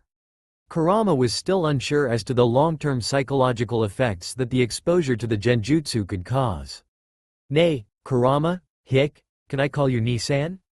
Naruto's voice was quiet, hesitant. Coming out of his reverie at the words, Kurama looked at the tear-streaked face of his container, his eyes, looking too big for his face back to being cerulean blue, though they had a red outline if observed intently. This was not the independent, apathetic boy from before today, he realized. The ordeal of the trial had torn down the barriers he had kept up, even when he was attacked by the mob 6 months ago. Coming out of the genjutsu, and finding out the manipulation from earlier had left Naruto raw, and Kurama could not bear to ignore the plea in Naruto's voice. Now all he had to do was get past his own phobia of emotional bonds. Oh, well, he had given up much more important things before. Sighing, he gently stroked Naruto's head with one tail. "Anytime, Kit, anytime." In the weeks following the Sharingan trials, as they had begun to call them, Naruto and Kurama's days began to fall into a monotonous pattern. This consisted of getting up in the morning, slipping out of the orphanage, and studying and practicing till dusk. During these excursions, Kurama always made Naruto activate the Sharingan to the highest possible level, the eternal Mangekyo, and keep it activated, no matter what the exercise they were attempting was. Kurama's reasoning was that, as Naruto had 2 dojutsu to go, he had to make sure that their addition would be harmless to Naruto. According to him, the best method to do so was to get the eyes used to the strain, which involved keeping the dojutsu on at all times possible. Currently Naruto was standing upside down on an overhanging branch, one hand balancing kunai held together in a chain by chakra and the other hand juggling a dozen marbles. Kurama, currently possessing a small red fox from the forest, was lounging on a nearby branch. "Hey Kurama, just how long do I have to keep on doing this?" Naruto was annoyed. "Until I say so. Dance, my puppet, dance." "Mwahahaha, thank you for the information, Your Royal Highness." Naruto deadpanned. "Seriously, what's with the marbles and stuff? I'm not running for a circus, you know." Now we come to the crux of the matter," Kurama exclaimed theatrically, startling Naruto so much that he let go of the kunai and the marbles. "Kurama, stop scaring me like that. Oh, stop complaining, you big baby. Aren't you supposed to be the big shot ninja?" Kurama mocked. "You need those coordination and chakra control exercises to start one of the most important things you will learn, the secret to one-handed seals." "One-handed seals?" Naruto turned to look at Kurama in surprise. And promptly sweat dropped. Once again, inexplicably, Kurama was clad in the graduation cap, and he now had a pointer and a whiteboard behind him. "Kurama, is that really necessary?" "I don't know what you're talking about," Kurama stated obtusely. "Anyway, Naruto-chan, You must have noticed that with you having the Rinnegan and Sharingan you are probably going to use a lot of elemental jutsu. I mean like WAAAY more elemental jutsu than normal. Yeah, so? Kurama sighed, putting on an exasperated air. So, you dumbass, if you know one-handed seals, you effectively double your fire rate, not to mention facilitate combination jutsu. Oh is right. Now stop slacking off and start juggling. It had been a year and a half since Naruto had obtained the Sharingan. In the time following the gaining the Dojutsu, and Naruto had become a specter. He was rarely seen in the orphanage, sometimes preferring to spend his nights in his hidden training ground. He had also taken to haunting the training grounds of ninja, hoping to copy jutsu of training shinobi. He had, over time, had a modicum of success, being the proud user of at least half-dozen E-rank ninjutsu of each element. The problem was, however, that the ninja with higher-ranked techniques either did not practice them regularly, or practiced in the Junin training grounds, the spying of which would require both more technique and higher chakra suppression ability than he had at the moment. This left only one possibility for acquiring higher-ranked jutsu, the Junin sensei. So here he was, spying on the most promising of the Junin sensei of the recent batch of academy graduates. A relatively young Junin, not hailing from a clan, specializing in elemental jutsu, and with a reputation of bragging and showing off according to a hanged conversation with the kitchen help of the Junin bar. In other words, a braggart just begging to have his best moves stolen from him. This was not the first time he had done this, he had done the same last year. But that time he had misjudged the Junin. The man had just kept dodging everything that the students threw at him, mocking them all the while. Naruto had made sure to remember that face, if it could be called that. The man only had an eye and a shock of white hair exposed. Naruto's musings were interrupted by the arrival of the team in question. The male members of the newly minted team were nondescript, but the kunoichi shocked Naruto. The first thing he thought when he saw the genin kunoichi was loud. That word described everything about the kunoichi, from the pink, flowing dress she wore, to the neon blue hair, to the excited chatter that preceded her entrance to the clearing. They were followed a few minutes later by the Junin. After settling down on a pile of training logs a few minutes later, the four ninja were playing the Uzu, unknowingly adding to Naruto's already impressive database of the information of the ninja in the village. All right, Genin, introduce yourselves. The Junin puffed up his chest importantly, and Naruto, hidden in the foliage around the clearing, had to stifle a chuckle. The man was truly obsessed with his self-importance. Meanwhile, at the Junin's command, the genin had stood at attention. A look passed between them, and the male genin at the right of the kunoichi stepped up. Genin Ichitsuri Ichibo, number 12489, specialization Bojutsu, sir. Naruto took note of the staff on his back, an elaborate affair of hardwood with carvings on it. Then the dark-haired teen stepped back, allowing the flamboyant kunoichi to step forward. Genin Kurama Akane, number 12494, specialization Genjutsu, sir. So that explains the flamboyance, thought Naruto. As Kurama told him, frontline Genjutsu specialists often dressed in unique, eye-catching costumes in order to prompt a second glance from the enemy, giving them the opportunity to trap their opponent in a Genjutsu. Furthermore, the genin caught Naruto's notice in two other ways. The hidden depths in her eyes suggesting a troubled past, and her last name, Kurama. Hey Ni-san, you there? The fox, acting rather cat-like in his opinion, was prone to taking naps at odd hours of the day. What do you yawn want, kid? Yup, definitely cat-like. Stop sleeping, you nine-tailed cat. What do you know of that genin? Don't call me that. Why, don't you like being a cat? I am going to kill you, Godling. And how are you going to kill the incarnation of death, huh? I thought so. Damned smartmouth. Kurama, if you've finished sulking, can you check this out? Naruto heard Kurama make a contemplative noise when reviewing the introduction that Naruto had transmitted. When he finally answered, Kurama's tone was oddly subdued. I can remember a clan in Konoha that used to worship me. They took my name as their last name, and I gave them a body-based bloodline that intensified their illusions. From what the girl said, it seems we have encountered one of them. I wonder how they have fared. Hey kid, can you check up on the genin after the test? After all, divine beings have to look after their worshippers, nay? When Naruto refocused on the scene, the third genin had apparently already introduced himself and the Junin had already gone on to test of skills. The first genin, Ichibo, was currently trying to hit the Junin while the third genin was sporadically throwing kunai. The Junin was lazily evading the weapons while mocking the genin. Naruto gritted his teeth. It looked like not even this Junin would give him anything to work with. Meanwhile, Akane was weaving hand seals rapidly, constructing an illusion.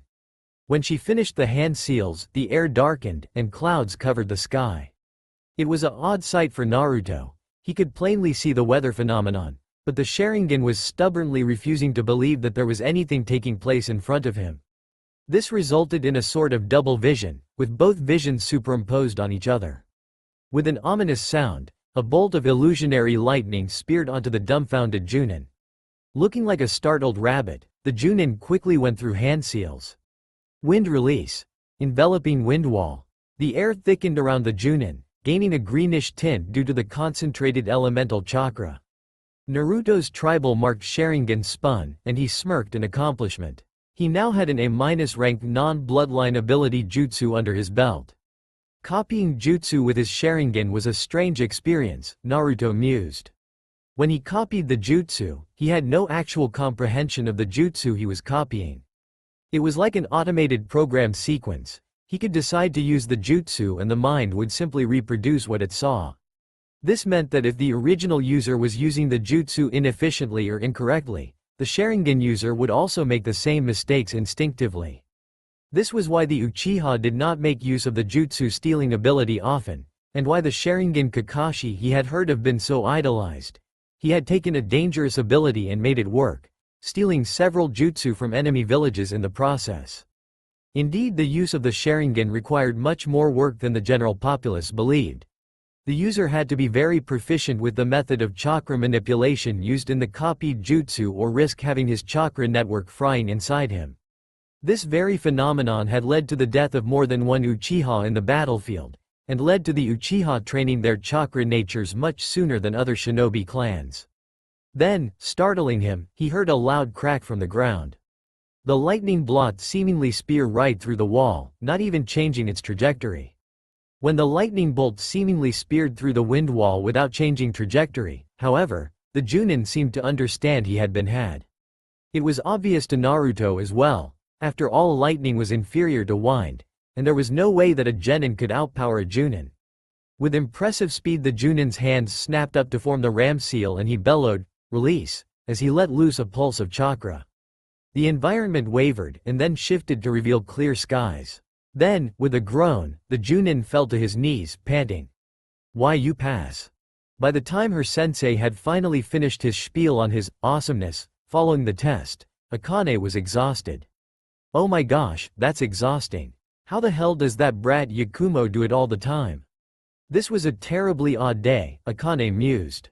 Frustrating too. What the hell persuaded Hokage-sama to put her on the same team as the zombie brothers, Ichibo and Iwao? It was not like she hated them, she had nothing against them, but they were so damn androgynous, and a statue had more emotions. Speaking of which, it seemed as if Sensei and the zombie brothers had already left. She sighed. It was not as if she expected any different. People witnessing the Kurama powers for the first time were often spooked, and it was quite obvious that Sensei was one of the masses. And as for the zombie brothers, no one knew where they lived or what they did when not in the academy. Not even their most demented fangirl in their fan clubs, for of course Konoha had one for every broody Bishonen, had ever found out where they lived. She could no more have expected them to wait for her sake than she would have expected it to rain when she wished. Of course maybe Yakumo could do it, and actually make it rain too, what with her creepy id monster powers. She sighed. Her chakra exhaustion was making her thoughts ramble. With a groan, she got up from where she had collapsed after executing the genjutsu. Man, did that genjutsu make her tired. Unlike most genjutsu, Kurama family Hijutsu had a tendency to consume chakra orders of magnitude larger than conventional genjutsu. This was because, while genjutsu attacked the opponent's chakra system, Kurama techniques directly attacked the nervous system. This made them much more durable than normal genjutsu. Of course, this also meant that Kurama techniques, especially wide-scale attacks like what she performed, were more akin to highly complex lightning-based long-range medical techniques. Yup, not simple. And seeing as her affinity was earth, which was weak against lightning, it was no wonder that her family jutsu were hard for her to use. Not that it really mattered, she thought, idly brushing her brown hair out of her eyes. Her father, Kurama Unkai, considered her a disgrace. These days the only reason he even spoke to her was to spit out a backhanded comment on how worthless she was compared to the heiress Yakumo. She breathed out, trying to control the sudden rush of anger at the thought. So when she saw a pair of crystal blue eyes peering through the foliage, she snapped. "Oi, come out of that bush, you sneak," she yelled, pulling out a pair of kunai from her weapons pouch. "Before I put some holes in you." The blue eyes widened slightly before they disappeared. She immediately threw her kunai at the general direction of the figure, but there was no thud of the kunai hitting anything. Then the bush rustled, and out came a kid? It was a kid, small, fragile-looking. He had golden blonde hair cascading in unruly spikes around his face and covering his eyes.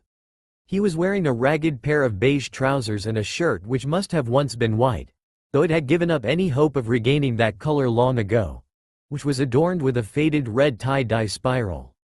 On his feet was a pair of worn, mended straw sandals. However, even in this getup, he managed to somehow look intimidating, as if he were some sort of royalty. Looking at the strange kid carefully, she decided that it was the eyes. His eyes were a pure blue, cerulean, she thought, that sparkled with a sort of intense intellect that simply did not fit his angelic features. Indeed, with his blonde hair, blue eyes, thin face and waifish features, he was a perfect example for the kind of kid that would get bullied in the streets, if not for his eyes. They were eyes with depth, layers upon layers hiding in the blue pools that were his eyes. Eyes that were cold, calculating, evaluating, omniscient. Eyes that speared through her very being, reminding her of her failures, bringing out her insecurities, laying everything bare to his sight. Eyes that were regal, looking at her with a solemn gaze that unnerved her. But beyond all that, the eyes reflected understanding, the understanding of a child forced to grow up before their time. This boy had seen the seedy underbelly of life, she knew. She knew at least that aspect of his gaze. How could she not? After all, she saw those eyes in the mirror every morning. She saw it in her own. And that intimidated her more than anything else. Naruto had just adjusted to the foreign knowledge appearing in his mind. The Sharingan gave an extremely unsettling feeling when in use. Therefore, when the girl, Akane, called him out, he was undeniably startled.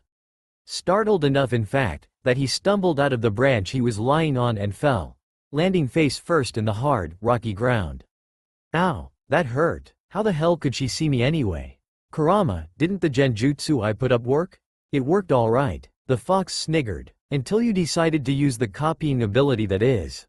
You do know that the Sharingan can only sustain one technique at once, right? And you tell me this now? If that girl sees me, my training ground excursions are over. This isn't funny, damn it. Stop giggling. Indeed, the fox was, by this point, guffawing and giggling like a hyena on a sugar high. Well, kid, I thought you knew. I can forget too, you know. The last part was said almost defensively, as if Kurama was hiding something from him, Naruto noticed. You could never tell what Kurama actually thought on any one subject.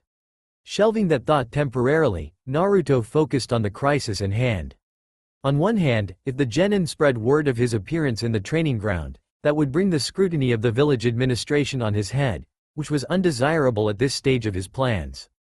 On the other hand, Naruto made up his mind to show himself to the paranoid genin. It was not like it was much risk, he reassured himself. If the meeting did not proceed according to his expectations, he would simply remove her memory of the encounter. It was a risky proposition with the Sharingan, but it was doable. And at this stage, he would take even the risky option. It was way too early for any hint of his ability to reach the authorities. This time, he checked the foliage intently with his Sharingan. What followed was risky, and he wanted nobody spying on him. He, at Kurama's insistence, even checked the surrounding air trails, which the fox said could be used by the Hokage to spy on them, using some sort of telescopic sight jutsu. Finally, after assuring himself that they were indeed alone, he slowly walked out of the bushes, towards the staring kunoichi. She seemed angry, but underneath the anger he could detect surprise, and a hint of fear. Was she afraid of him? Now that the action was over, Naruto could finally look at the genin in question. Akane was, he found, either quite petite for her age, or younger than the other graduates. Also, now that he was a bit used to her loud dress sense, he found that she was quite pretty. She had a pixie-ish face, which was framed by her bright blue hair, a rarity outside water country. Her hair was tied into a messy bun on the top of her head, with strands falling across the sides of her face. Her eyes, colored a deep, blue-black color with black flecks in it, were currently observing him intently, like a trapped deer. Naruto almost found it cute. The boy was coming closer. Every step felt like a drumbeat, winding up for some cataclysmic event just beyond her comprehension. His back was straight, his head was up defiantly. He looked like a prince, no. He looked like a conquering king examining his territory. Each step was measured, and with each step his gaze became more piercing.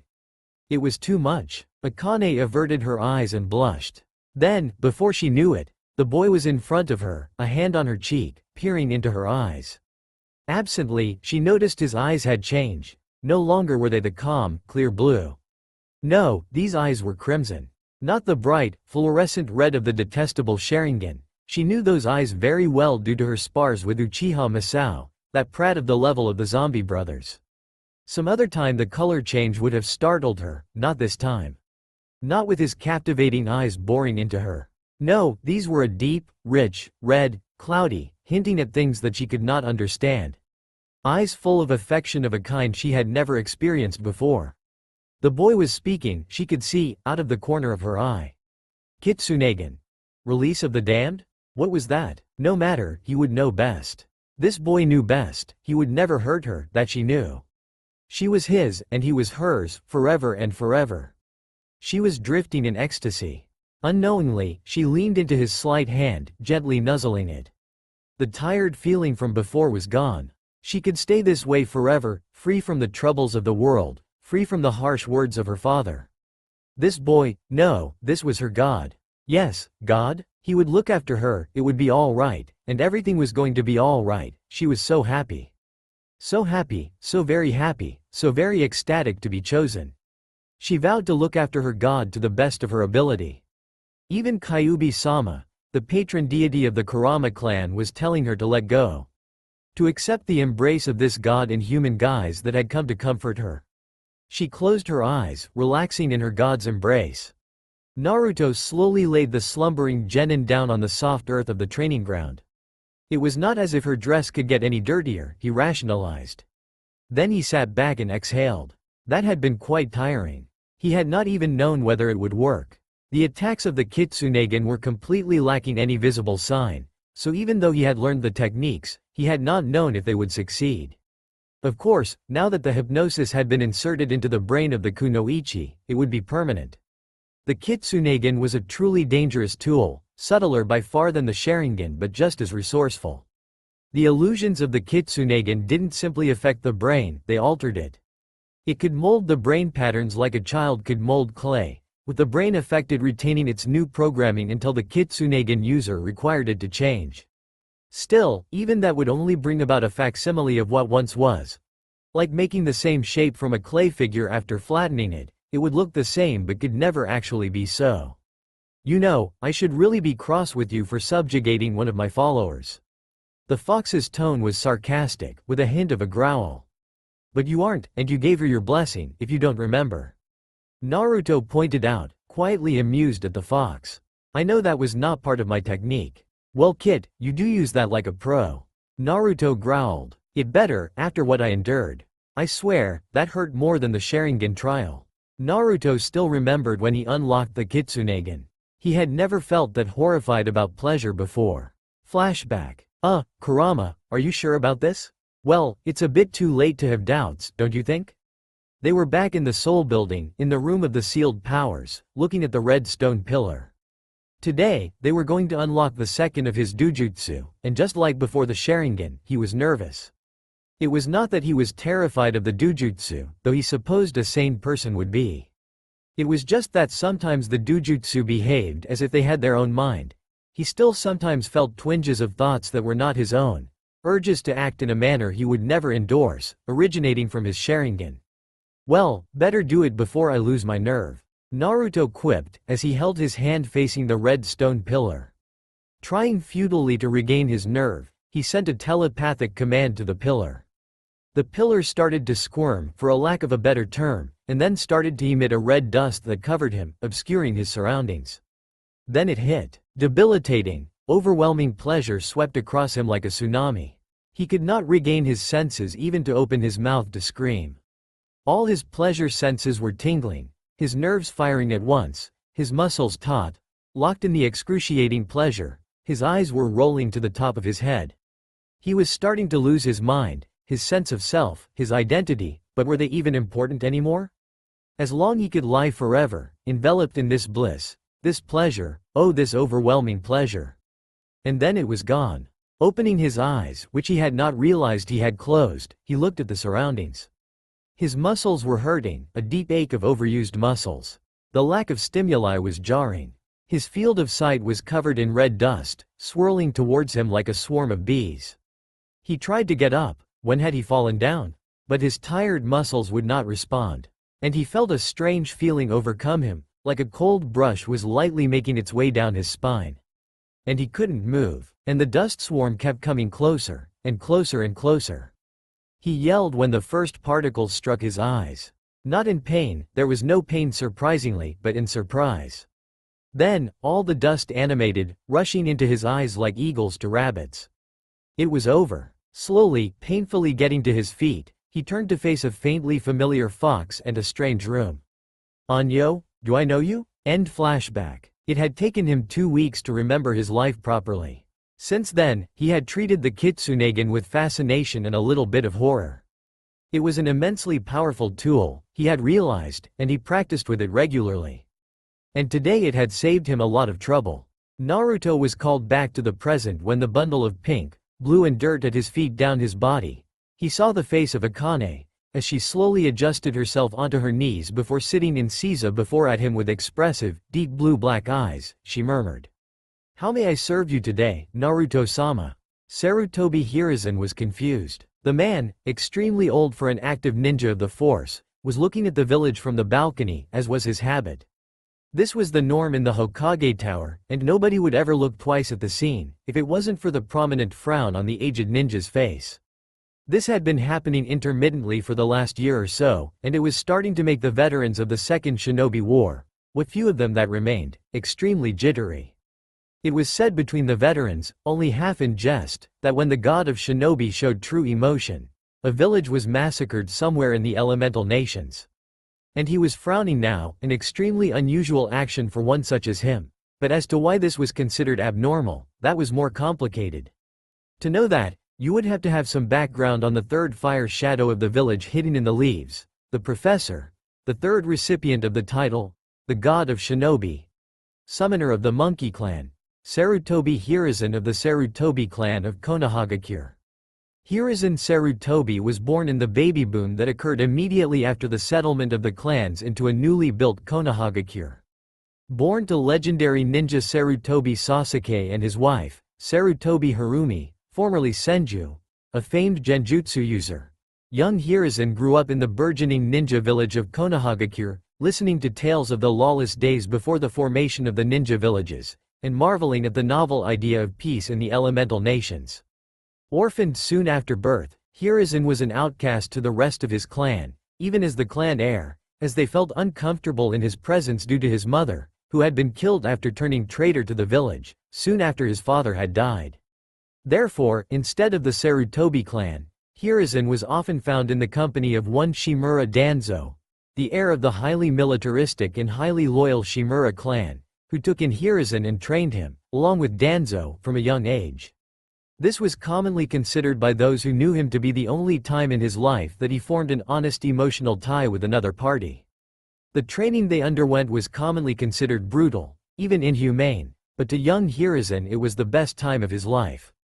Their growth was considered astronomical, each growing to be each as strong as an inexperienced Junin by the time they were 9 years old.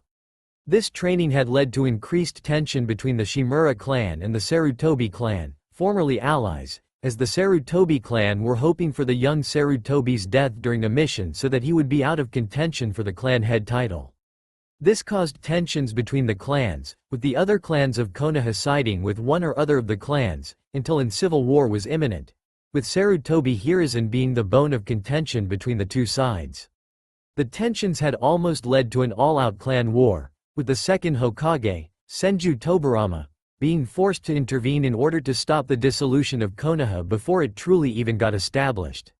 He did this by proclaiming Hiruzen no longer the clan heir, appeasing the Sarutobi who installed the current interim head's daughter, Sarutobi Bawako, as the recognized clan heir, and taking Hiruzen under his own wing in order to appease the Shimura clan.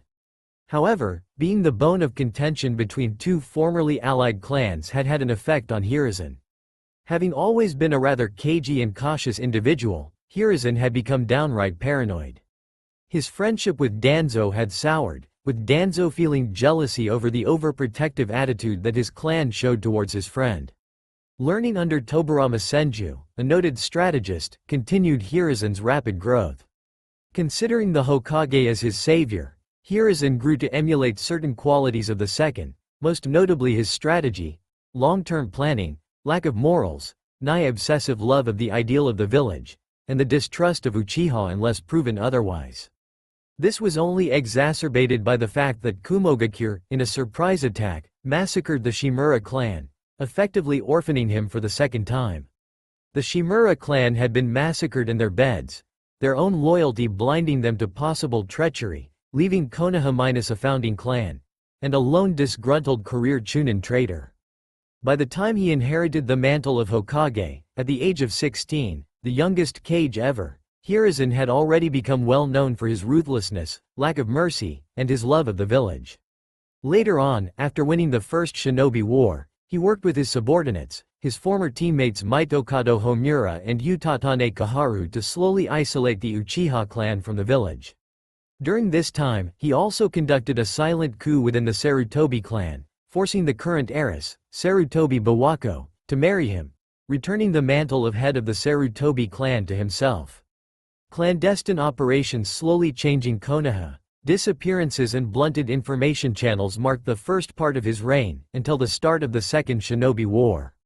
During the war, realizing his openly cutthroat attitude was causing tensions against, and weakening Konoha, Hiruzen decided to leave the gory tactics to his most ambitious student Orochimaru, and his self-proclaimed rival Danzo, who had fashioned himself the darkness of shinobi, in reply to his inheriting the title from the first Hokage.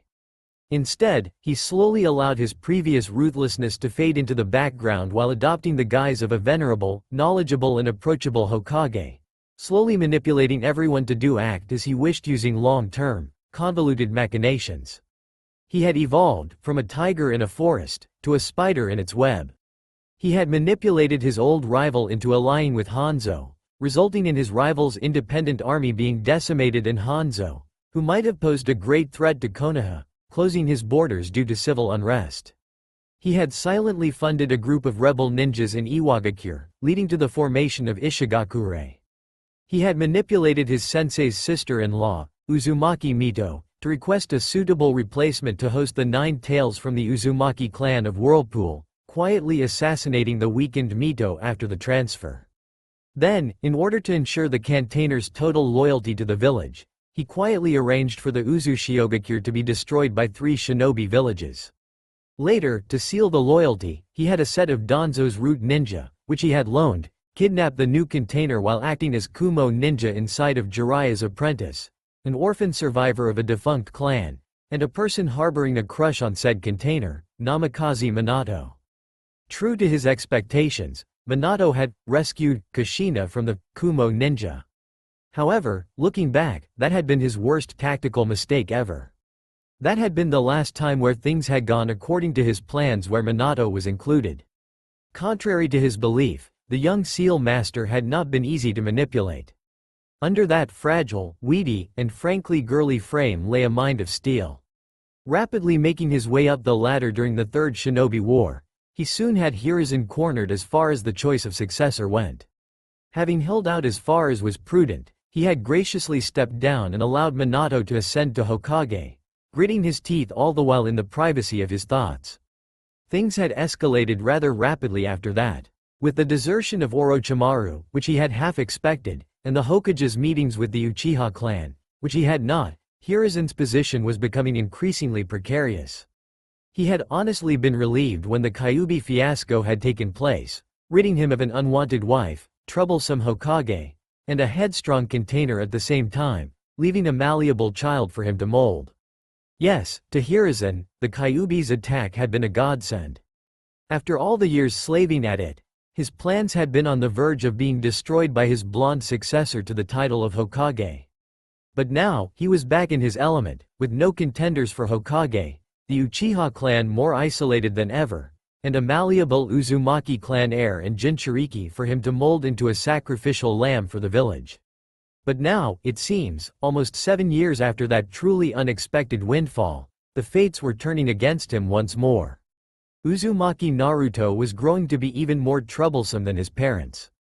Hiruzen had put him into one of the worst-maintained orphanages in Konoha in order to condition him, make him pliable, easy to manipulate, and ready to consider him a savior when he rescued the Jinchuriki just before he was ready to start the ninja academy. But no, it could never be that easy with a spawn of Namikaze Minato. According to reports he had just received from the caretakers of the orphanage, Naruto was showing troubling behavior. Not the tall tales of demonic rituals and random insanity. They were just embellishments to convince the Hokage to finally kill the demon. What really had him concerned were the gleanings of fact he could identify within the fiction that was his report. From what he had read, he had gathered that the Jinchuriki was often absent from the orphanage, sometimes for days on end, wandering the forests around Konoha. This was not going according to plan. The boy was supposed to yearn for attention, not shun what little he had. That would lead him down the path of sociopathic misanthropy, like that deranged Gobi Jinchuriki of Onoki's, Han. What Hiruzen needed was a martyr, and by God he was going to get it. Yes, perhaps it was time to accelerate his plans for the little Jinchuriki. He had originally planned to meet him just before his enrollment in the academy. But if he pretended to have heard of him now, and popped up at the orphanage, take him from there, and install him in an apartment in the village proper. The possibilities were endless. It would endear him to the supposedly reclusive boy, while also forcing him to confront all the hate of the villagers. It would distress the boy, no doubt. And a malleable mind is easier to condition. So yes, tomorrow he would go to the orphanage and retrieve the Jinchuriki. He had an unused rundown apartment complex in the red light district that would be ideal for Hai. What was that? All of a sudden, a pulse with no focal point traveled across the Hokage office. It was utterly silent and invisible. He had only noticed the change in the airflow. Hiruzen instinctively slipped into a combat stance, discarding the cage robes and standing in his mesh armor, summoning a bow staff that was taller than him. There was silence for a moment. Then, with an ominous creaking, 4 bodies hit the floor around him. 4? Hiruzen warily glanced at the bodies around him, wary of the invisible attacker. The bodies were dressed in black, all of them wearing the standard Anbu garb. 3 of them were his Anbu, codenamed Dog, Cat, and Crow respectively. 3 of the strongest Anbu in his command, all at a minimum of an A- rank. And all of them were on the floor, leaking lifeblood onto the custom-made wooden floor of the Hokage office, in the Hokage Tower, the structure most heavily protected in the village, bar none. All of them with a bloody cut on their abdomen. Oh well, that ruined quite a lot of his plans. Especially now that Crow, Uchiha Itachi, was dead. But he had played this game for more than half a century. This was only a temporary setback. If he had his way, whoever did this would walk out of Konoha his loyal spy. As the proclaimed professor, he knew more than a little about Yamanaka mind subjugation jutsu, the nastier part of their clan arts. The 4th body was similar to the other 3, but for the mask, it was painted a uniform white. It was also leaking blood from the neck. Nay, he realized. So the old cripple was still keeping an eye on him, he should have realized. Of course his old training partner and the sole surviving Shimura would know that he was more than what he seemed, an old tired man hanging on to a young man's job. Then a whisper echoed in the room, seemingly coming from everywhere, yet nowhere. "Greetings, Sandame Hokage. I come bearing information you may deem important." The androgynous voice was raspy, as if the owner was not used to speaking, but there was a familiar undertone that Hiruzen couldn't quite place. So instead, he raised an eyebrow mockingly. At this point that was all he could do. To kill 3 people with 3 Sharingan between them. And you had to kill my Anbu for that? A shadow stepped out from behind the potted plant that adorned the office. In the next second the weighty bow staff was speeding forward, its metal-capped end on a collision course with the figure's head. At least it was, until it literally rippled through the figure, without harming the figure in the least. Hiruzen's eyes widened and then narrowed. Who are you, intruder? Don't try the innocent act Sandame, it does not suit you. The figure deadpanned. You can't fool me into thinking that you haven't heard of me. So you're the Phantom, that's terrorizing all the ninjas in the elemental nations indiscriminately? The killer of the Shiramaru brothers? The one who stopped a fight between an Iwa nin and a Suna nin, only to kill them both? The mysterious ninja with no origin, who appeared a few months ago, who's rumored to be even faster than my successor. So come, face me, Phantom. But first, why are you attacking Konoha? The figure stepped into the light. The dim light of the sunset did not reveal much more than the silhouette had. Phantom was dressed in pitch black, a cape concealing the contours of the body. Covering what parts of the face not hidden by the overhanging hood was a matte black mask, probably made of ceramic. The figure did not have any visible weapons, but that meant nothing with shinobi. The figure tilted its head, as if considering the words, before it spoke. Attacking the Anbu was simply expedient to the main mission. I have no desire to fight Hitaki Kakashi or Uchiha Itachi in a cramped office. It was essential for the mission that I get to deliver this message. Which I shall do now. Hiruzen tensed, preparing for an attack. Then the figure slowly, moving in exaggerated motions as not to startle the Hokage, put its hand inside the cloak, pulling out a scroll.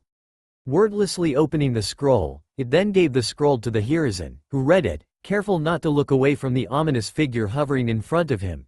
3 cooling corpses of Anbu lying in a pool of blood at its feet. Halfway through reading the scroll, Hiruzen's eyes widened, and his knuckles whitened as the scroll creaked under the pressure being exerted.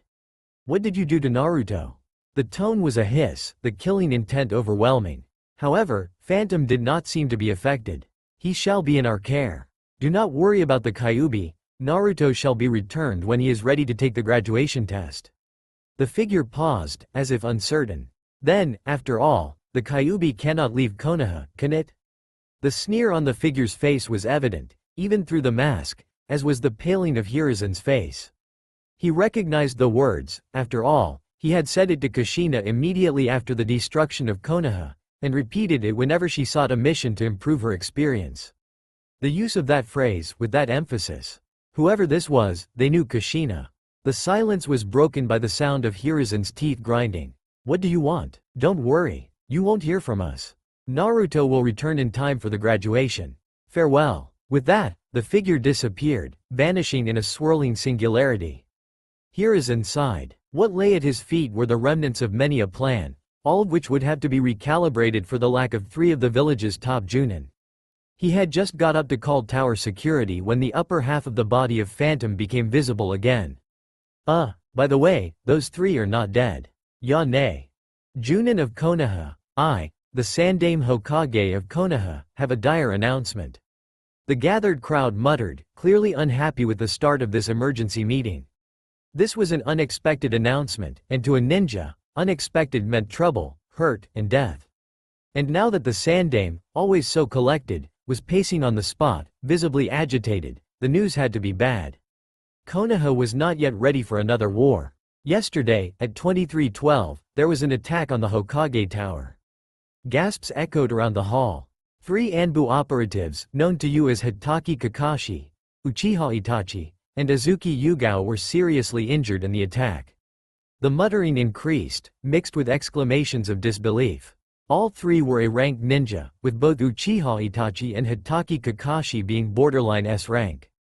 I myself escaped injury by pure accident. There have been no casualties reported as of now.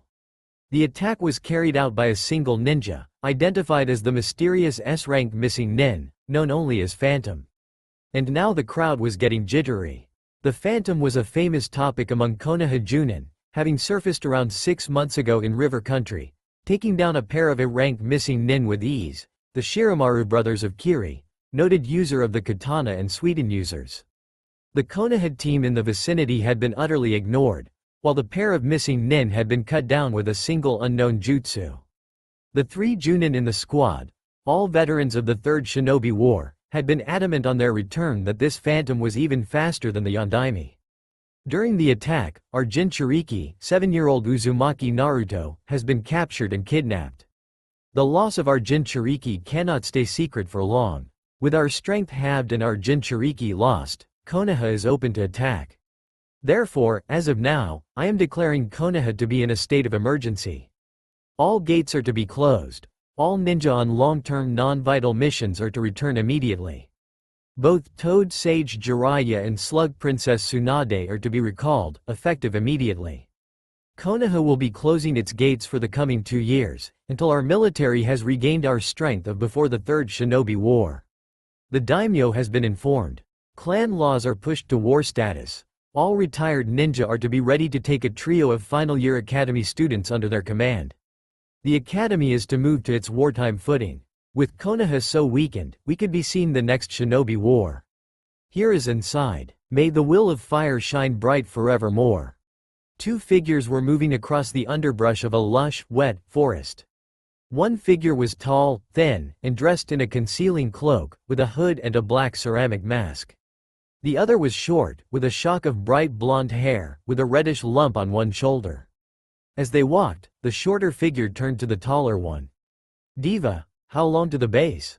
"A minute." The taller figure, Diva, stated monotonously, obviously not very interested in that particular topic.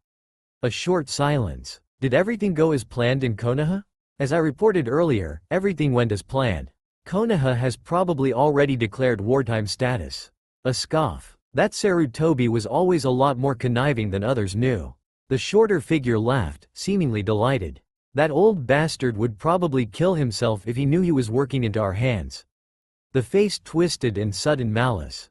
I want to see him burn for what he did, but it's so much fun to give them just enough rope to hang themselves with, isn't it? Diva simply nodded, expressionless. "Naruto, we're here." Naruto bounced excitedly to the entrance. Then he turned and stared at Diva. "Well, aren't you coming?" Diva simply sighed. "You didn't disable the traps, Naruto." "What do you mean, traps?" "Ah." In an instant, Naruto was hanging upside down from a rope around his ankle, poisoned senbon spewing at him from around him. "Amaterasu." As Naruto dropped down, Diva merely sighed again, and shook his head. "Only you, Naruto. Only you would use Amaterasu to burn a rope." Naruto straightened up, face muddy for a moment before water coalesced around him, carefully cleaning him and leaving him bone dry. "Well, I'm on good terms with her, so why not?" Diva's sweat dropped. "That's not the reason, Naruto." "Oh, never mind." Diva groaned into his hands. Stepping forward, he went through a series of hand signs, before the whole entrance flashed blue. "There, traps disabled. You know, you really should take off the mask and cloak. It's creepy." Diva started shedding his cloak as the pair walked inside the concealed building. "Isn't that why you selected them, Naruto? And you really should learn to look before you leap." Naruto turned towards Diva, as he unstrapped his mask. A pale face came into view, thin, with high cheekbones, prominent blue eyes, blonde hair that fell in bangs on either side of his face. A face with prominent piercings on his face, with piercings on his nose, ears and eyes.